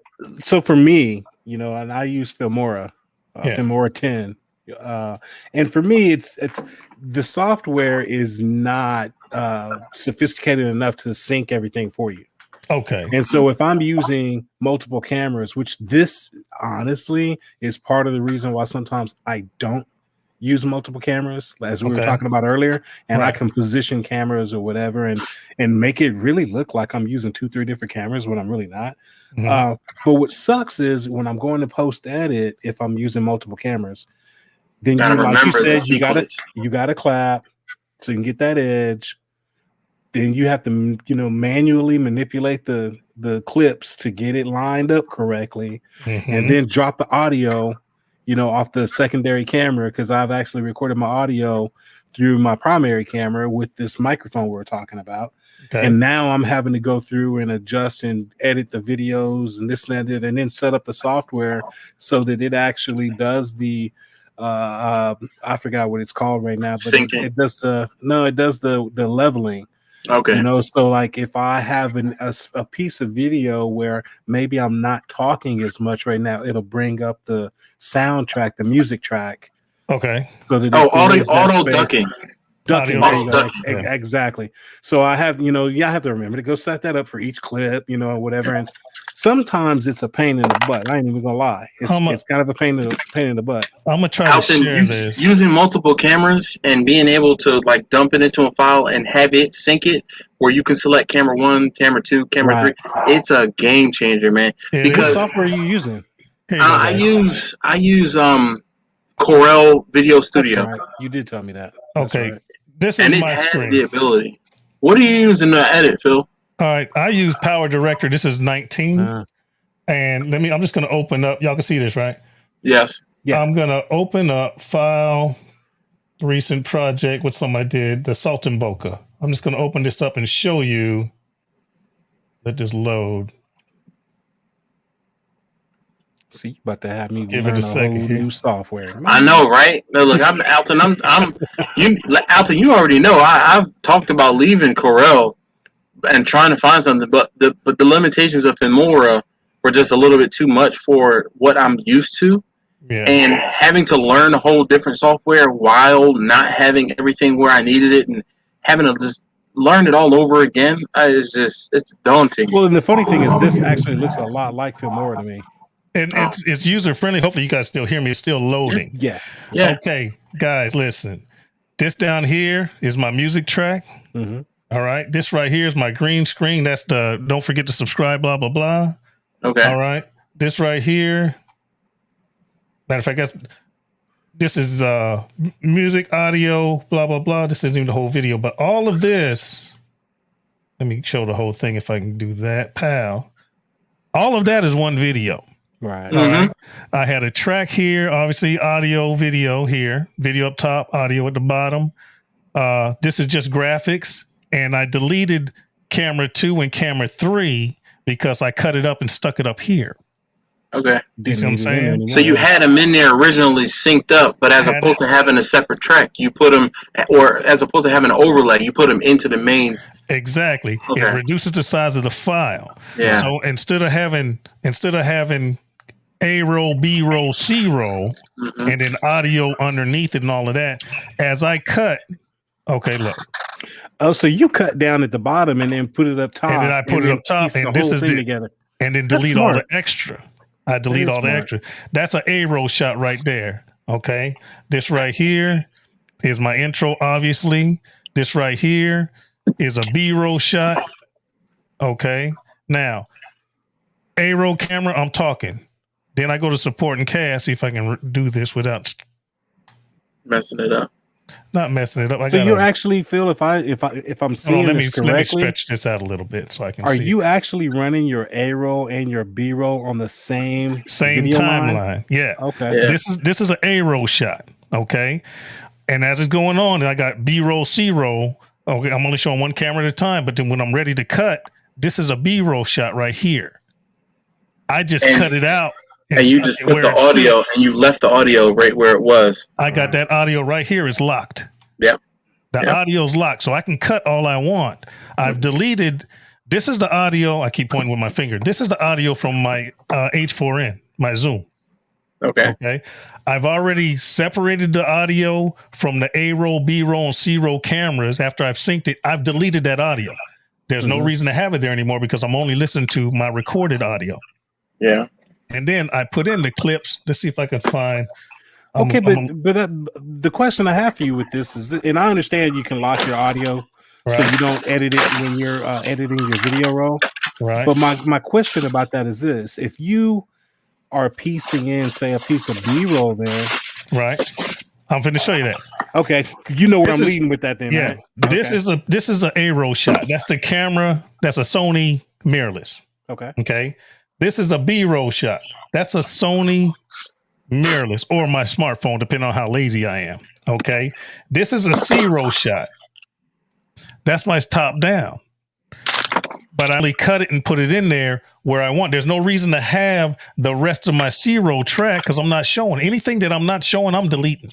That makes the file smaller. That makes your upload quicker going to YouTube.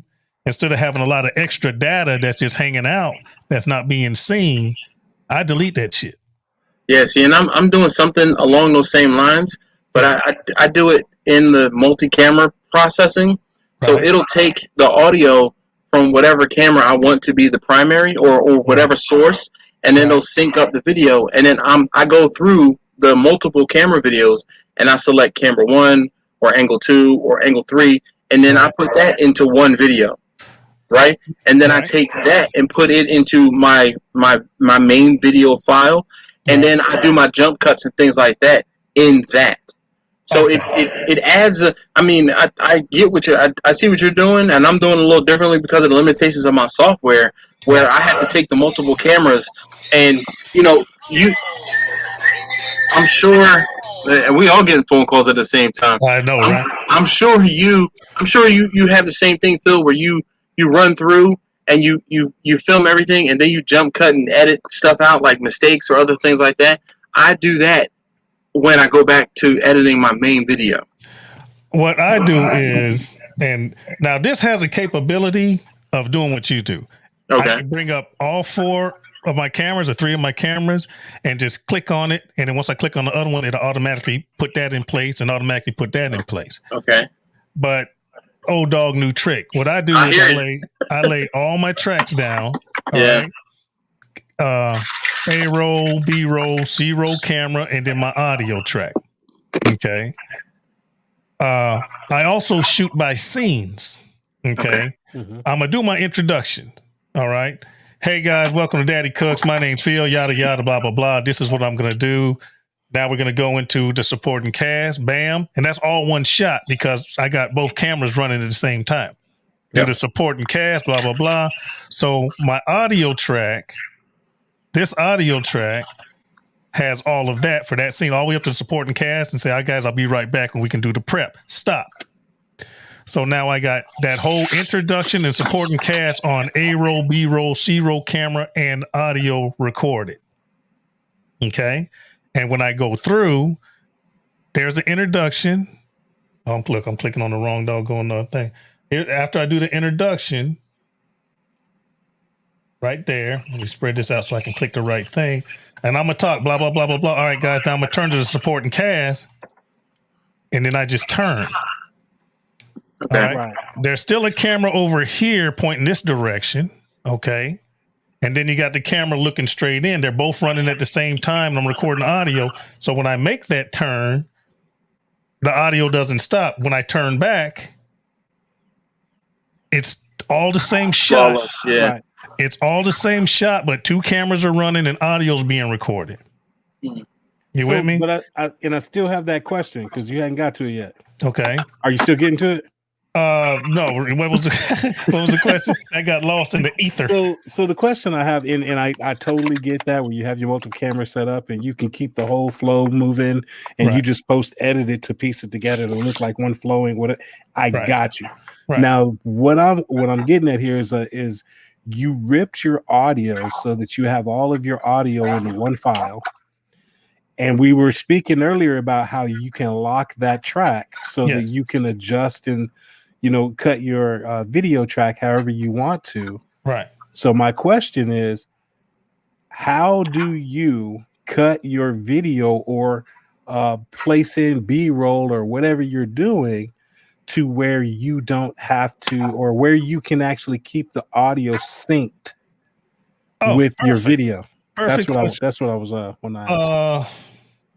You know what? Let's do this. So Alton, there's a I know with Corel, there's a feature where you can lock the video with the audio, so that if I move a file or a piece of or something in between, it'll bump my audio down the same length that I just inserted. But look, fellas, I gotta get out of here. I'm headed out for the day. This was cool, and I always enjoy talking to both of you fellas.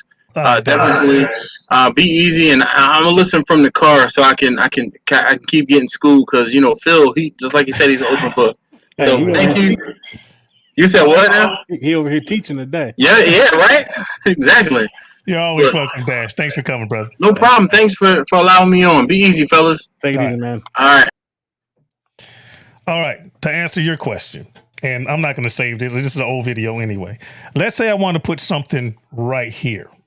Okay. And but this audio track, this is a music track. Okay. Matter of fact, I'll just play it. Well, I don't have the audio turned on this. But anyway, I don't want to cut this because right now, if I cut the, let me highlight that. So before you do that, and what I was speaking more so of is not so much about a music track. Yeah, but your actual vocals. Let's say this is not music. Let's say this is audio, me talking. Okay. It doesn't matter. It's still a track. Right now it's locked. If I can't even cut it because it's locked. Now if I unlock it, you see this little button right here? Right. If I hit unlock, see how that highlighted? Mm-hmm. Now if I hit cut right here, bam, not only will it cut up here, it's going to cut all the way across the board. Right. But you see how that cut, but this one didn't? Mm-hmm. See how that didn't cut because that's so locked. You're just cutting the 2 tracks then, is what you're saying. I'm gonna undo this. Oh, that's the wrong button. Let's undo it.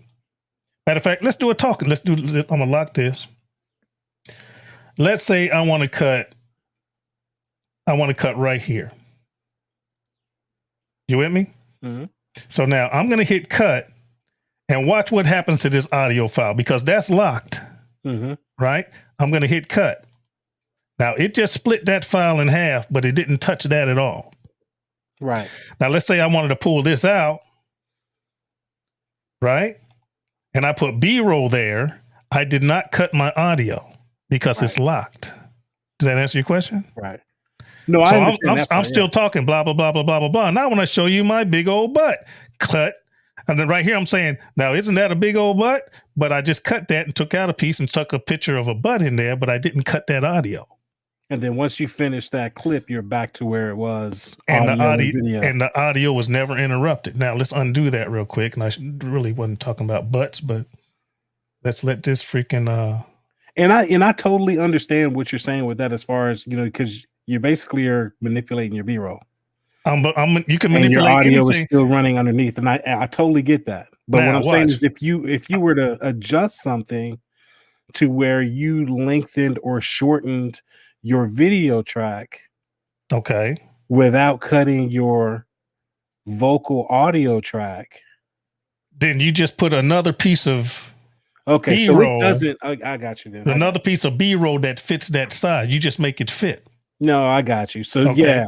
So that's what I do, the same thing. But I was just wondering if you could do that. I thought you were saying you were adjusting this and it was moving the audio to sync with the video. Now, if you want to, say you got a song track that's longer than your video, right? Now you can either cut it you can cut it and fade it out yourself, or you can go into, I gotta unlock this. Or you can go into tool. Well, in this software, you can go into either tools and adjust it. All right. Your audio speed, well, it popped up on a different window. Right. You could adjust it that way, or you can fix and enhance. Let me close this out. Got all kind of crazy stuff happening now. Or you can go into your fix and enhance, and that gives you the capability, once everything's running low because I'm broadcasting at the same time. And then it can, you got other tools that you can use in this software. I saw Ray Mack says he likes, where was it? Well, Ray Mack says he likes this software. I live and die by this software. One, it's not that expensive. Do I want to change that? No, I don't. Pretty much what you just explained is exactly how it works for me in Filmora as well. Yeah. Well, most editing software works pretty much the same. Right. The only thing is bells and whistles. Yeah, you get more bells and whistles. Yeah. I like this one because I buy the software. I don't have to get a subscription. Right. You got some softwares where they want you to pay so much a freaking month to be able to use their software, blah, blah, blah, blah, blah. Shout out to Adobe. Yeah. And I like to own my software. I started this when it was version, I think it was which one was it? I think it was 12. Yeah, I think it was Power Director 12, and then I just would upgrade. Now they do have a subscription base. I just never subscribed to. Right. So the one that I have, like I said, I use Filmora, and it is a lifetime license. And so you just basically, as they upgrade the software, you just go download the upgrade yours. And I think it was a lifetime license for like $60 when I bought it. Yeah. And that works out pretty well for me. Now, one thing that you mentioned was that you set up your tracks or whatever, and you manipulate it. You then, whatever you are making, I'm using quotes here, but you're quote unquote, you're going to make your final video. You're putting it in one track at the top. Yeah. And then eliminating the rest of the stuff that you're, not going to be using any longer. Yeah. Now, my question for you on that is, do you upload directly to YouTube from your software? I do not. Okay, so you do export it. Yeah. Once I export it, then why do you cut that or whatever?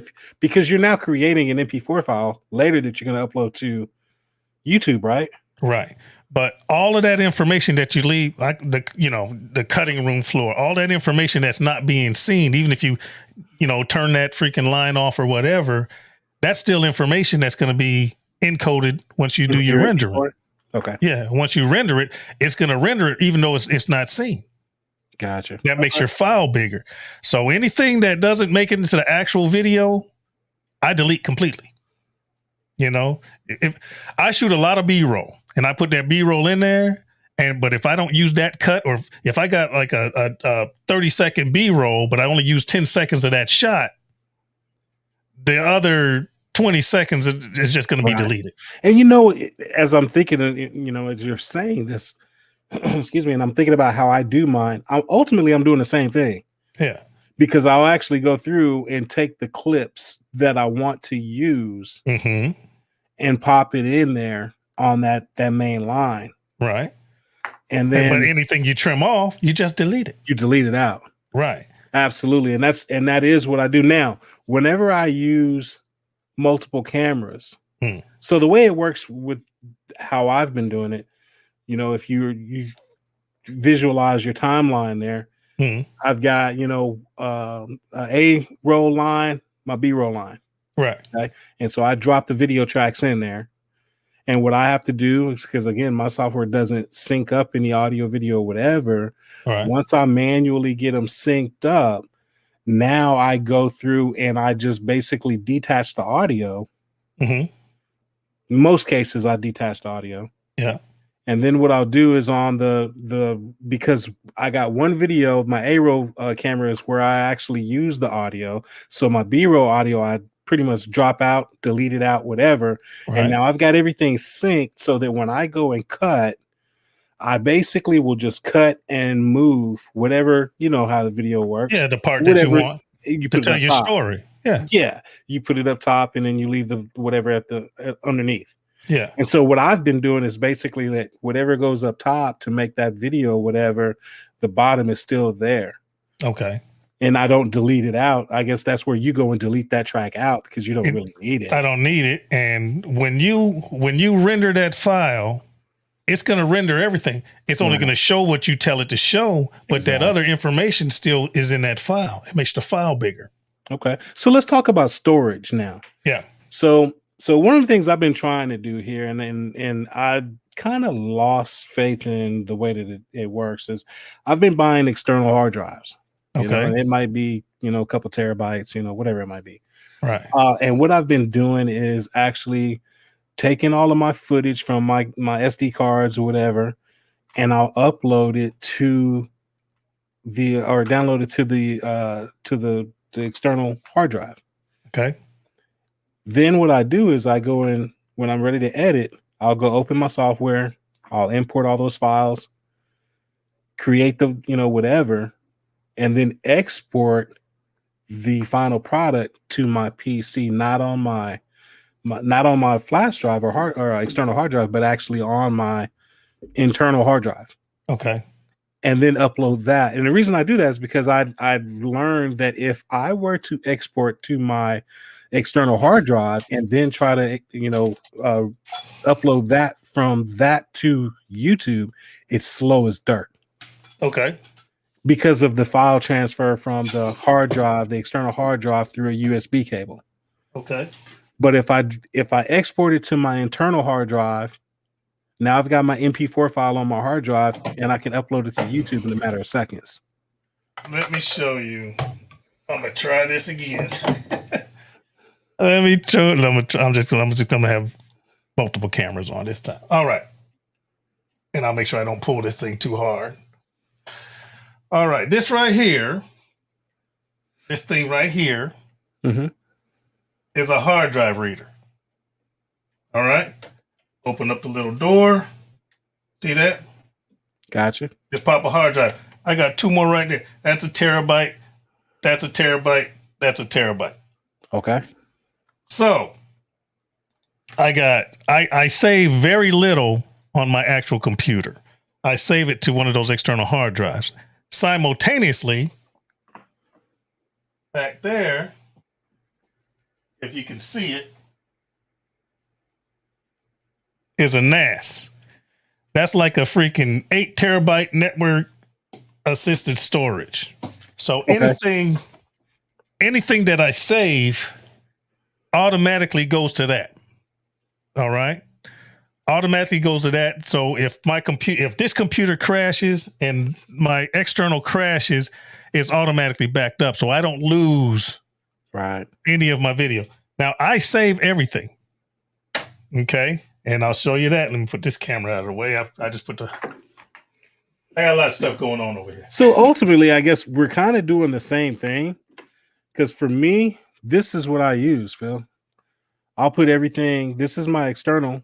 Right. This is 2 terabytes. Right. And so whenever I'm say uploading from my cameras or whatever, I'm gonna, do a project, I'll put it on here.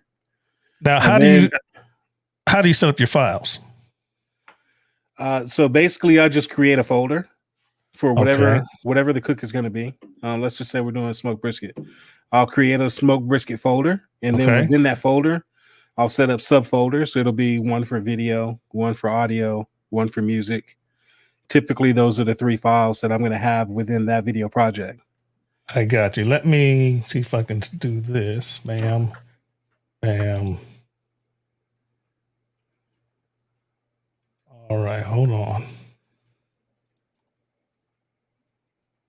That's not what I'm looking for. And the only thing that I kind of lost faith in doing the system the way that I do it, because I've had issues with 2 different external hard drives. Right. One's a Western Digital, and this one I think is a Toshiba. Yeah, this one's a Toshiba. And both of them do the same thing, where there's times where I'm trying to pull the files into my editing software. Okay. And for whatever reason, it craps out on me. And I've never had that happen when I use the internal hard drive on my laptop. So I've gotten to that point where I'll put it on the laptop, do the projects or whatever, export to, and I've set up an exported files folder on my laptop that I put all my exported projects there, and then all of the original files I'll move later back over to this external hard drive, which is it's an extra step. This is what I do on this folder. This entire thing is on that external reader. Okay. I can just pull that hard drive out and set it to the side and stick in a different one if I want to. But I have a Daddy Cooks folder. Bam. Look at me. I'm clicking on the. I'm clicking on what I was like, where the mouse at? I don't see it moving. Yeah, let's go over here. Hold on, I'm full screen this over here. I hate when I do that. I'm clicking on the wrong doggone screen. Let me hit escape. How the heck did I do that? Give me a second here.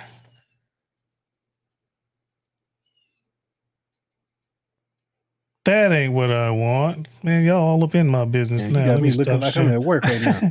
I know, right? Let me open that up again. Somehow another building another desktop, man. There you go. I went into look. Y'all looking all at my freaking stock market nonsense. Anyway, let me open this up again and open that up again. Now I double clicked on the screen that I wasn't supposed to be clicking on. I was like, how the heck did that get locked? Showing all my business. I know, right? Well, I'm glad I wasn't looking at something interesting. That's funny. Okay, let's back out of here and try to find my folders again. Bam. Okay, now let's share this. Silly rabbit. All right, let's share this. Tricks are for kids. All right. I got a Daddy Cooks folder here. Okay. Inside of that, a bunch of photos and crap, but I have editing files. All of these are just footage. These are not even completed videos. This is just footage. All right, Port Carnitas. You open up that folder. That's just my A-roll shots, my B-roll shots. You know, I got some photos, got some audio file. That's all this is. This is raw. Mm-hmm. But you can come back and use for B-roll at any point. Exactly. Right. If I ever do another pork butt, I can use some of this footage, you know, how I cut it or took a picture or something like that. All right. Now, let's go back up. This is, like I said, these are just all of these folders are just footage, unfinished videos. Okay, I save it all. Now I go to, where is it? Editing files, finished videos. Now all of these, you click on that, and it's the same thing. This is what gets uploaded into YouTube. So these are all your exported projects. This is already uploaded. I mean, this is already rendered, edited, blah, blah. You click on any one of those and that's a complete video. Right. I keep those. You never know if YouTube wants to kick a video where something goes crazy, or if I find another venue. Hey man, we like what you're doing. Can you want to upload a video? There they are right there. I keep everything. And that's pretty much the system that I'm doing too. Yeah. All of these are completed videos, edited. All I have to do is freaking upload. You click on any one of those, it's a complete done deal video. Right. But I keep all of my footage. Then that's why you asked me if I render straight. I mean, do I upload it straight from my software? No, I render it, I save it, and then I upload it from my saved file. Yeah. So if something happens to freaking YouTube or something happens to my Daddy Cook's channel, all these videos, you still got them, are already done. I think the only difference that I see that we're doing differently here is that for my exported projects, I actually do have them saved by the specific grill or sponsor. Okay. So if I'm doing all of my cooks and they're say on a Yoder, all of my exported Yoder projects are going to be in that Yoder folder or in the Louisiana Grills folder, so forth, on. Oh, matter of fact, let me share that one more It's time. Just organizing, but it's the same thing. Yeah, it's all organization. Yeah. It's all organization. And you're right. Right there, that's RBOP. That's the RBOP podcast. It's RBOP promotions. You know, that's all the commercials and audio books and crap. This is straight. These are just podcasts, all audio. So yeah, I do the same thing. You know, I keep my podcast stuff separate. And then I got my A-Smoke stuff here because, you know, I got that going on. So yeah, it's just organization. Right. But I keep everything. So here's a little different question, because I know you said, you know, like at my job, man, literally, and I'm not, this is not exaggeration, I have 14 monitors on my desk, 2 rows of 7. Okay. And we have to use, because of protocols, and they say we have to use specific hardware to be able to, you know, have the mouse go from screen to screen. And we can only control, I think, 4 screens at a time type thing, which sucks. Now, my question is, if I heard you correctly, use 3 monitors. Yes. So, and I know Jean is in her office and she has like 4 monitors and she uses a software. I can't remember what the software is, but where the mouse can go across from every screen. Do you use a software or are you using something hardware? The Windows does it. So it just does it automatically? Windows 10. As long as it recognizes your monitor. I can go all the way across from the monitor over here, swing straight to here. I can drag. Let me show you. I can just drag stuff from share. See, man, you don't have me building a desktop, dang it. Hold on, I'm gonna share screen 1. Share. So that's crazy. But look, I can just grab this right here, and I can just bring it over. Now that's going from screen to my screen to the right, and I just bring it over here. As long as you set up your order of screens or whatever. Yeah, as long as I set it up and, you know, left screen, right screen, where I can go top, bottom, left, right, you know, all of that nonsense. Right. But that's just straight through Windows. And you still can't, I'll stop sharing that because that looks crazy.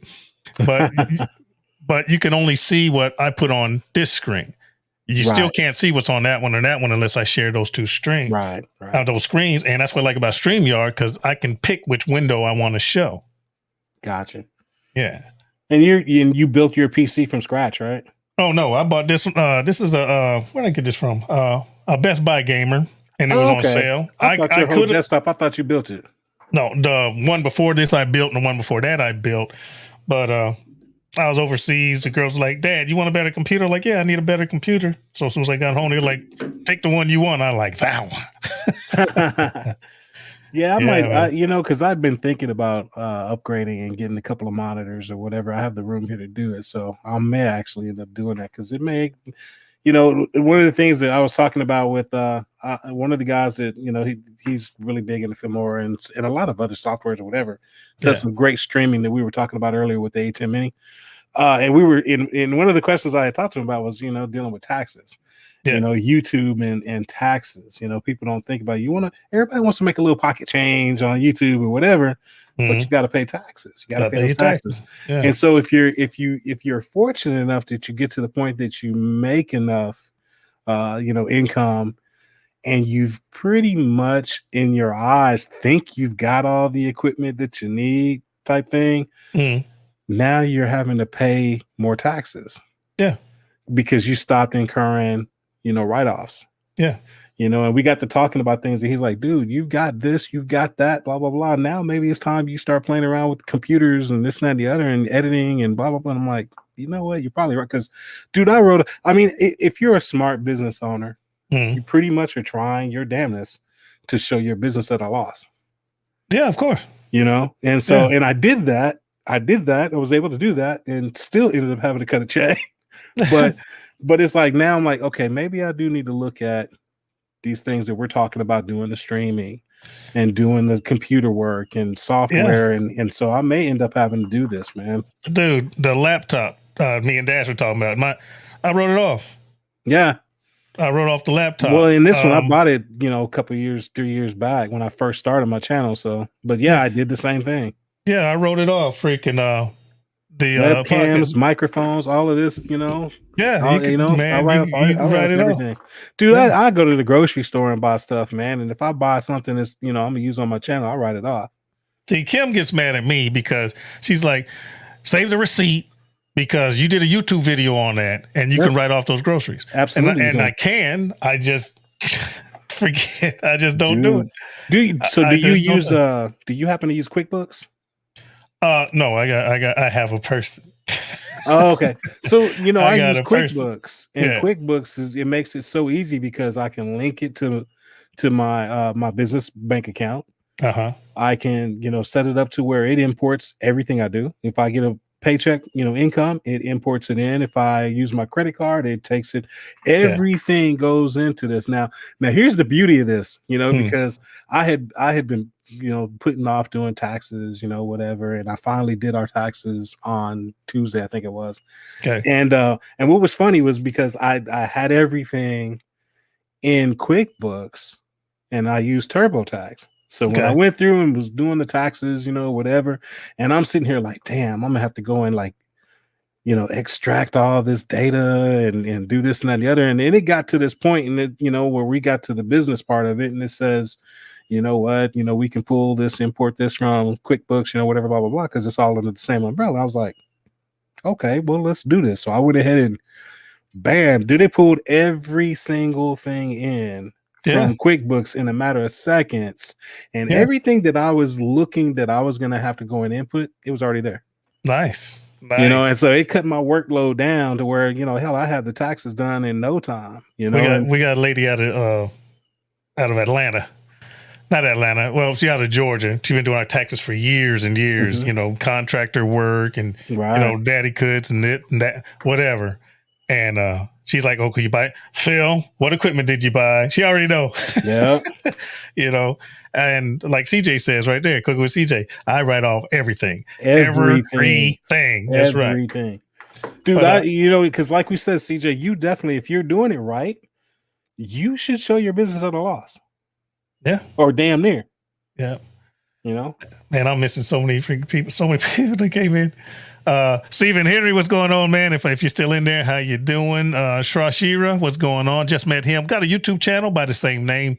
He got it coming in. He got it going on. Let him, you know, y'all go check him out if you want to check him out. He's growing. He's growing. Smaller channel, but he's growing. But wow, man, we all were there. Yeah, man, we all were there, man. Welcome to the game. My itty bitty audio test turned into a 2-hour freaking. But dude, this will happen. I mean, but you know what? You get on and you start talking about stuff, and it becomes very interesting, and you learn a little something. And I mean, that's just how we do things, man. I was talking to a guy named Joe Yim. You know, he used to live here in Austin. He's a fantastic cook, you know, brisket and barbecue and all that. Yeah. And I ran across this guy a few years ago. He had put out a video where he went to work at Terry Black's over for a night shift. Okay. Because he wanted to learn how to make brisket, you know, whatever. And so now he's relocated. He's in Chicago. He's just now starting to put some videos up again. And we were actually shooting back and forth talking on Instagram last night, man. And we had been talking whatever for, you know, a while. And the next thing you know, we were like, dude, we've been sitting here talking all this time, and we never even really formally introduced ourselves. And I said, bro, that's Barbecue Fam. Yeah, we get to talking about stuff, man, and you talk like you've been knowing each other for years. Get passionate. You get so off of whatever you thought you were originally going to be talking about, and you just start talking and talking and talking, man. And next thing you know, you've been gabbing for the last 2-3 hours. Like, man, let me put this phone down. I got to go do some work. You know, so. But folks, those of y'all that did listen, I can't delete this video now, man. We put out too much good information. We talked about what? Some good stuff, man. We talked about filming. We talked about photography. We talked about editing. We talked about lighting, hardware, and all that stuff, man. all kind of stuff. File management, blah blah blah. You go ahead and get that ATEM Mini Pro, man. I'm gonna see how it works for you. And then, well, I'm thinking now that if I get the ATEM, I should be able to run the freaking the webcam, just run it through the camera. I'm sorry, through the laptop. Actually, you don't even need a cam link for the webcam. No. So I should be able to, anything that the camera is showing, because I've seen some videos where they're using the ATEM Mini or the Pro, and they're showing the two HDMIs, and they also show the actual webcam for the laptop. So if you can do that, there's no reason. Y'all hear that noise in the background? That's my Roomba. I hear that. We got one of those. So we got one upstairs and downstairs. Yeah, man. It works well, but damn, that thing is loud sometimes. And slow, but the whole pro tip, guys, if you have a Roomba, it's good to keep the stuff up off the floor, but your high traffic areas, you still want to get a regular vacuum cleaner. You got to get that deep down dirt. They'll definitely put down your tapes, your barrier tapes. Yeah.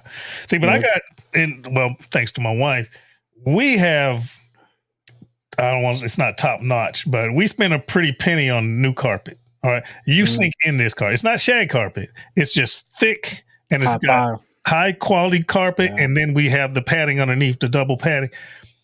You take your shoes off in this house, man, and you just feel like you're floating on a cloud. But you got to make sure you maintain it. So that's why we have the Roombas to pick up the superficial dirt, but you want to get in there. We got a Kirby. No advertising. I just do. We got a very powerful vacuum cleaner that's going to suck that dirt up from underneath, man. Or that dirt will tear your carpet up. So what's funny about that, you know, because Jean, next time you talk to Jean, you just have to ask her. But we don't have a Kirby. Yeah, but it's along the same lines. It's that Rainbow. Yeah. You know, and I gave her so much crap, dude, for, you know, because they're not cheap. They're not. They are not cheap, you know, and we pulled up. We don't have any carpet downstairs. All our carpet is gone. We have either hardwood or tile. Right. Actually, I take that back. We pulled up the hardwood. We just have tile. And how funny is this?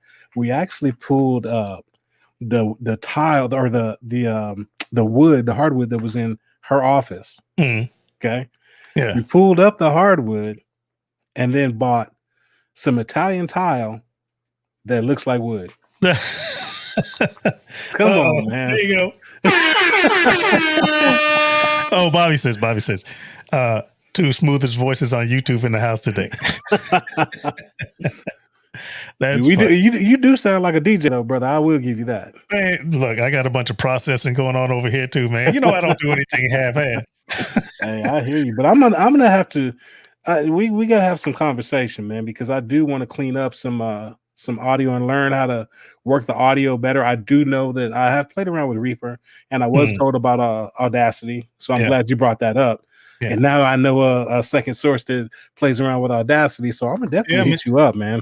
I can show you how to set up a macro. So once you record whatever you're gonna record, you slide it into Audacity, you push one button, and it does everything. It does your compression, it does your, like I said, your de-essing, your de-clicking, it sets your audio, it sets your EQ and all of that stuff, and it just processes the whole file done. Listen to it. You're happy with it. And then either sync it to whatever you're going to sync it to or upload it to the audio book or whatever. So it then makes your whole editing process a matter of minutes. I could do a 1 hour, say I'm doing a 1 hour audio book or a 3 hour audio book. Okay.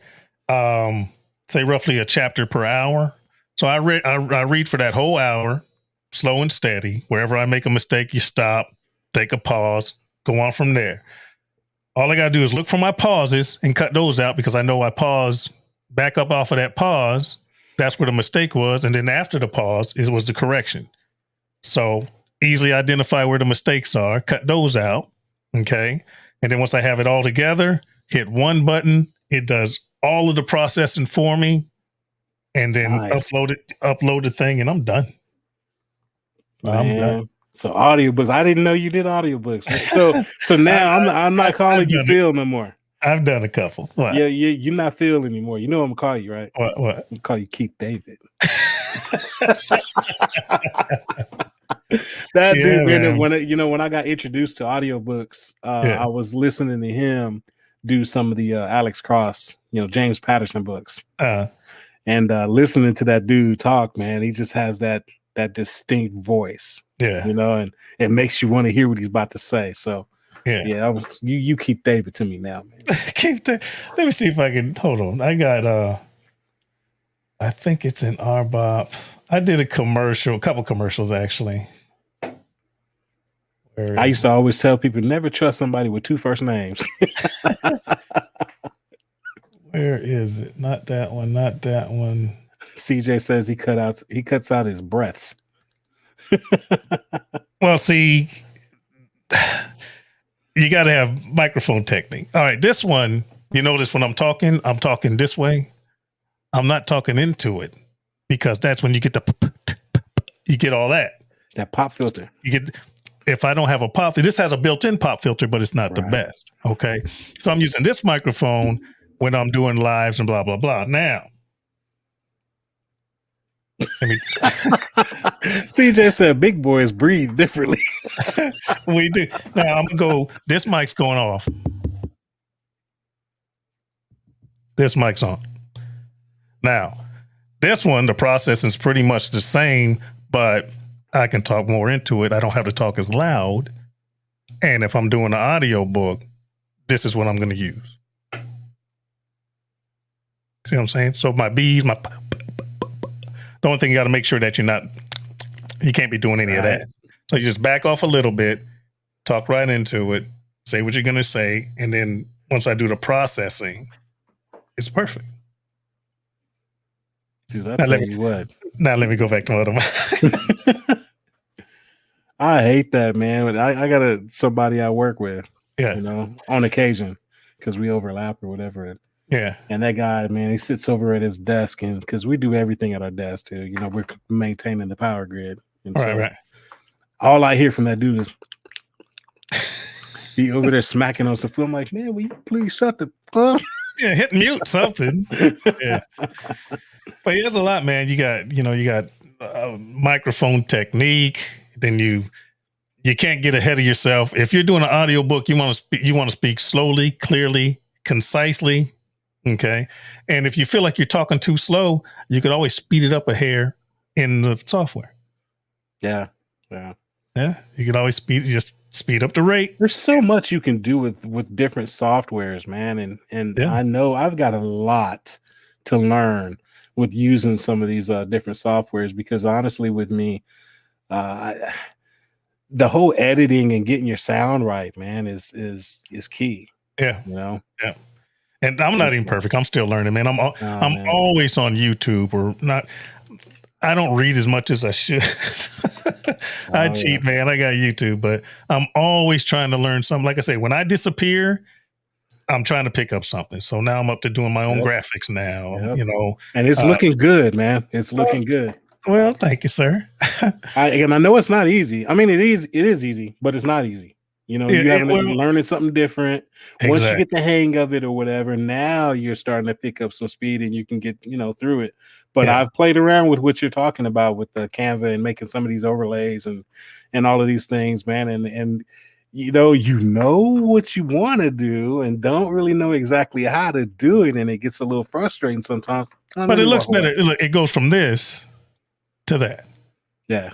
It just adds it's their own personal touch. Adds more flair. Some character. Yeah.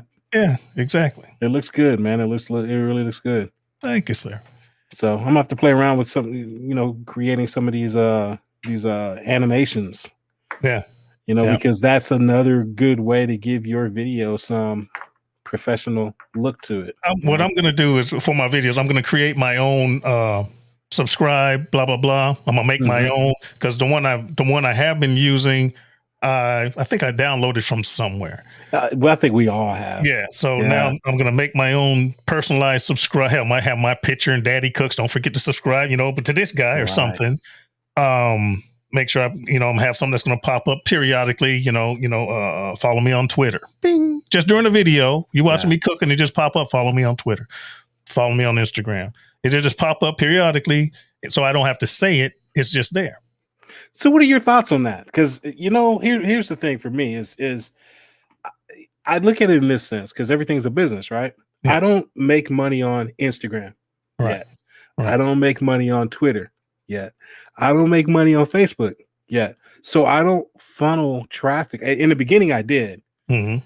And then once I realized, okay, I'm trying to grow this aspect in YouTube on this platform. I don't want to move people to that.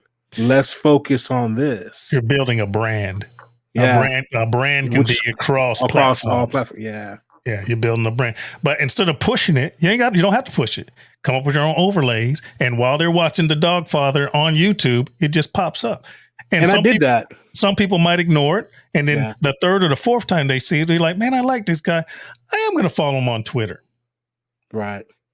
So then you're. I'll mention it more so like when I'm doing live streams and things of that nature. Yeah. Because one thing that I've realized, man, and I'm sure you've witnessed it. I'm sure everybody out there has witnessed it that are creators. People don't read on YouTube. Oh, not much. And you can tell them, follow me here, follow me there, show it on the screen or put it in your description box. Yeah. And to this day, I still get asked about the thermometers I use or the spray bottle that I use or whatever. And people say, well, where did you get that from? I can't find it anywhere. And I'm like, if you click on the link in the description box that I actually mentioned in the video, you'll go straight to my Amazon store. Yeah. And you can get it there, and it's like, I've only said that a million times, it seems, but people just don't read on YouTube. But when it comes to graphics type of stuff, you got to look at your video. I mean, you got to, how to word my videos. I try to hover around maybe 10, 15 minutes, if that, sometime I go long. If a live cook's just going to take however long it takes, but you want to put in your call to action. I say at the beginning, the middle, and the end, because you want to hit it at the beginning because everyone, hey guys, don't forget to follow me on blah, blah, or don't forget to subscribe. But you want to put it in at the beginning because that's when you got your most people. Oh yeah. Okay. In the middle, you got people that like your video. Man, I really like this guy. And it just pops up. Follow me on Twitter. Oh, you might get one or two there.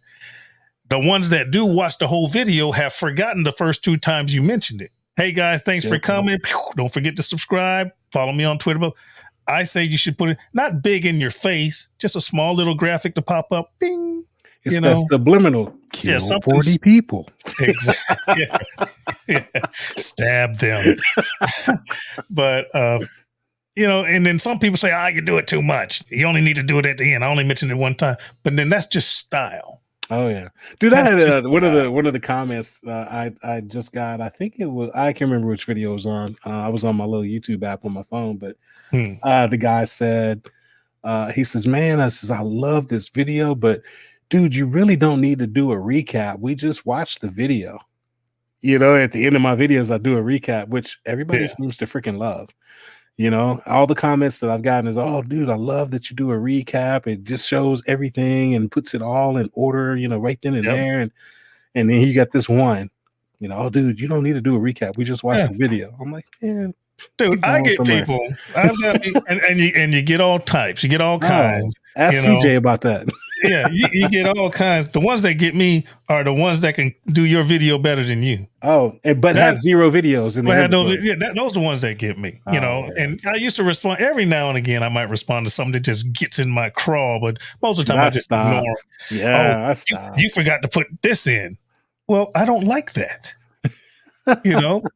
You didn't put any hot peppers. Well, I don't like hot peppers. Feel free to put some in yours, but that has nothing to do with my video. Your video sucks because you didn't use poblano peppers. What? You get those. It happens, man. Yeah. That's one. I mean, I think that's where you kind of have to have a thick skin. Yeah. Doing YouTube. But I just tell them, hey, thanks for watching. I understand everyone doesn't like poblanos. Make it your own. And that's one of the things that I try to, impart on people is do your thing. Yeah. Exactly. I'm giving you the basics. Now, do I cook the way that I cook on my videos? Do I cook like this all the time? Not really. I do a little bit more, but I'm giving you the basics because I want you to not be afraid of getting in there playing with things. See, that's why I don't get recipes. Yeah. I don't get recipes because the way I like things to taste might not be the way you like things to taste. Yeah. If I put in a teaspoon of freaking salt, you might want a tablespoon of salt, or you might not want salt at all. You might have high blood pressure. I don't know what your situation is. You got to cook, man. You just gotta cook.